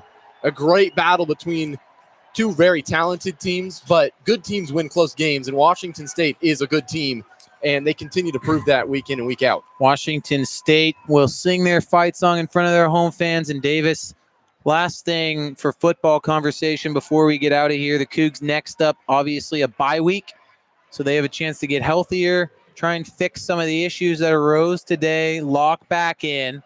Jake Dickert, after their last bye week following the Boise State loss, got his first win as a head coach following a bye week, improving to 1-5 in such games. They'll take on Utah State at home, who's just 2-6. Then New Mexico, who has not been great this season. Obviously, the big game against Oregon State, but they've been struggling lately. And then they obviously have 1-7 Wyoming to finish the year out. A favorable schedule record-wise and from the eye test. But what does WSU take from this game emotionally, and what do they need to do in the bye week?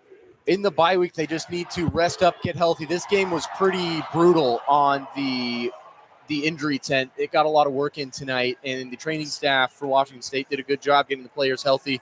Kyle Williams goes down, comes back in, has a massive catch, and a lot of players went down. Keith Brown went down, and there's a lot of things that went wrong in this game, but for Washington State to win the game is all that matters. We talked about it earlier. Just winning games on the road any way you can is important. And the good news for Washington State is that the game against Utah State's at home. They play a lot better at home, and Utah State has nothing to lose.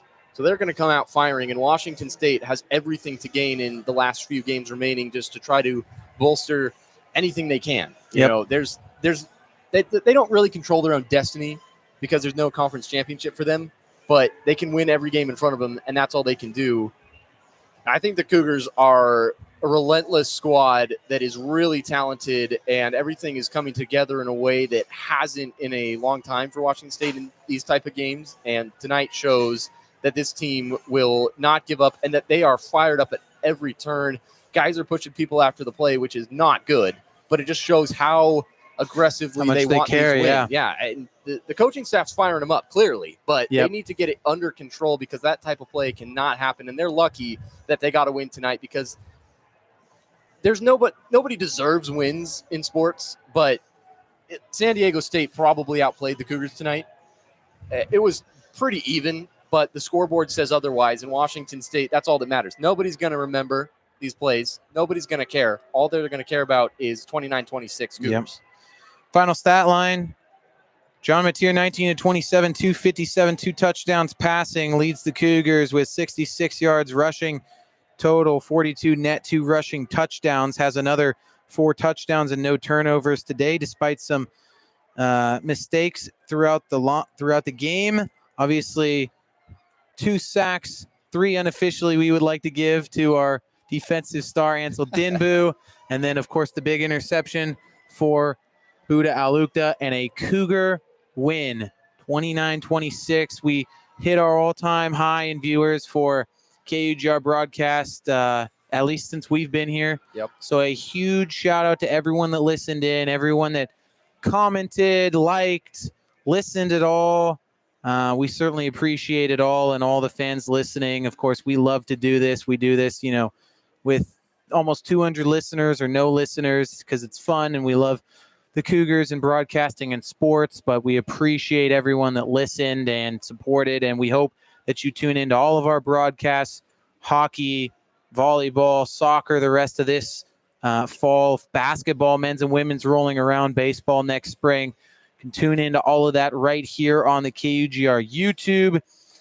Again, we would like to thank everyone. Davis, any last words before we put the bow on this? Beautiful city, San Diego. Yep. We've had a great time here, and being able to come to a game as a student is incredible, but this is more than just a student broadcast. This is kind of something that Washington State strives for, and just getting people interacting with everybody is pretty awesome to see. And a win for Washington State at the end of the day is all that matters going forward. And San Diego State put up a heck of a fight. Shout out to the Aztecs. No reason that they can't be a good team going forward. They just need to fix a few things. I think they shoot themselves in the foot a lot with their penalties. But for Washington State, a win is a win, and there's nothing in their way at this point other than themselves, essentially. They just need to play their best football, and it's a really fun season so far. Team we could be playing potentially even deeper into next year than maybe some expect or we expect, but we'll just have to see how the season plays out. WSU gets their first true road win when I've traveled to call them. The neutral site in Seattle did not count. We get the first one of those. It was previously 0-4. So I appreciate that. Yeah. And it was in dramatic fashion. Gave me maybe my best call in terms of the best game that I've had. So I also appreciate that. I appreciate the fans. Appreciate you, Davis, Alex. And so we say one final good night. The Cougs pull out the win, goes down to the wire. Everything that could happen in a football game happened tonight, but they get the win, move to 7-1. They'll hit the bye week. And so for Alex Madsen, for Davis Hagen, I'm Luke Westfall. Cougars win 29-26 over San Diego State from San Diego. KUGR signing off. Thank you all for tuning in, and as always, go Cougs.